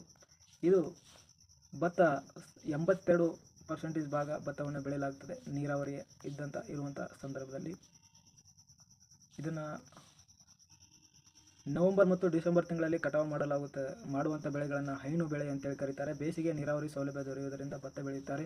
ಫೆಬ್ರವರಿ, ಜೂನ್ ಇದನ್ನು ಕಾರು ಬೆಳೆ ಅಂತೇಳಿ ಕರೀತಾರೆ. ಮಲೆನಾಡಿನಲ್ಲಿ ಚೆಲ್ಲುವ ಮೂಲಕ ವಿಧಾನ ಅಥವಾ ನಾಟಿ ಮಾಡೋದ್ರ ಮೂಲಕ ಬೆಳೆಸಲಾಗ್ತದೆ ಅಂತೇಳಿ ಹೇಳ್ತಾರೆ. ಸೊ ನಂತರ ಬರ್ತಕ್ಕಂಥದ್ದು ಜೋಳ ಕಲಬುರಗಿಯಲ್ಲಿ ತೊಗರಿ ಕಣಜ ಅಂತ ಕರೀತಾರೆ. ಕಲಬುರಗಿ ಹೆಚ್ಚು ತೊಗರಿಯನ್ನು ಬೆಳೆಯುವಂಥದ್ದು. ಇನ್ನು ಕಬ್ಬು ಬೆಳೆಗಳ ಬಗ್ಗೆ, ಕಬ್ಬು ಬೆಳೆಗೆ ವೈಜ್ಞಾನಿಕ ಹೆಸರು ಸಕ್ಯಾರಿಯಂ ಅಸಿಸಿನೇರಮ್ ಅಂತ ಕರೀತಾರೆ. ಇನ್ನು ಹತ್ತಿ ಬಗ್ಗೆ ನೋಡೋದು. ಇನ್ನು ತಂಬಾಕು. ಓಕೆ ಸ್ನೇಹಿತರೆ, ವಿಡಿಯೋ ತುಂಬ ಲೆಂತ್ ಆಯಿತು, ಹಾಗಾಗಿ ಇಲ್ಲಿಗೆ ವಿಡಿಯೋನ ಸ್ಟಾಪ್ ಮಾಡ್ತಾ ಇದ್ದೀನಿ. ಇನ್ನು ಯಾರು ಕಂಟಿನ್ಯೂ ನೋಡಬೇಕು ಅನ್ನೋರು ಇದನ್ನು ಸ್ಟಾಪ್ ಮಾಡಿ ನೋಡ್ಕೋಬೋದು. ವಿಡಿಯೋ ನೋಡೋದಕ್ಕೆ ಥ್ಯಾಂಕ್ ಯು ಸೋ ಮಚ್. ನಮ್ಮ ಯೂಟ್ಯೂಬ್ ಚಾನಲ್ನ ಸಬ್ಸ್ಕ್ರೈಬ್ ಮಾಡಿ.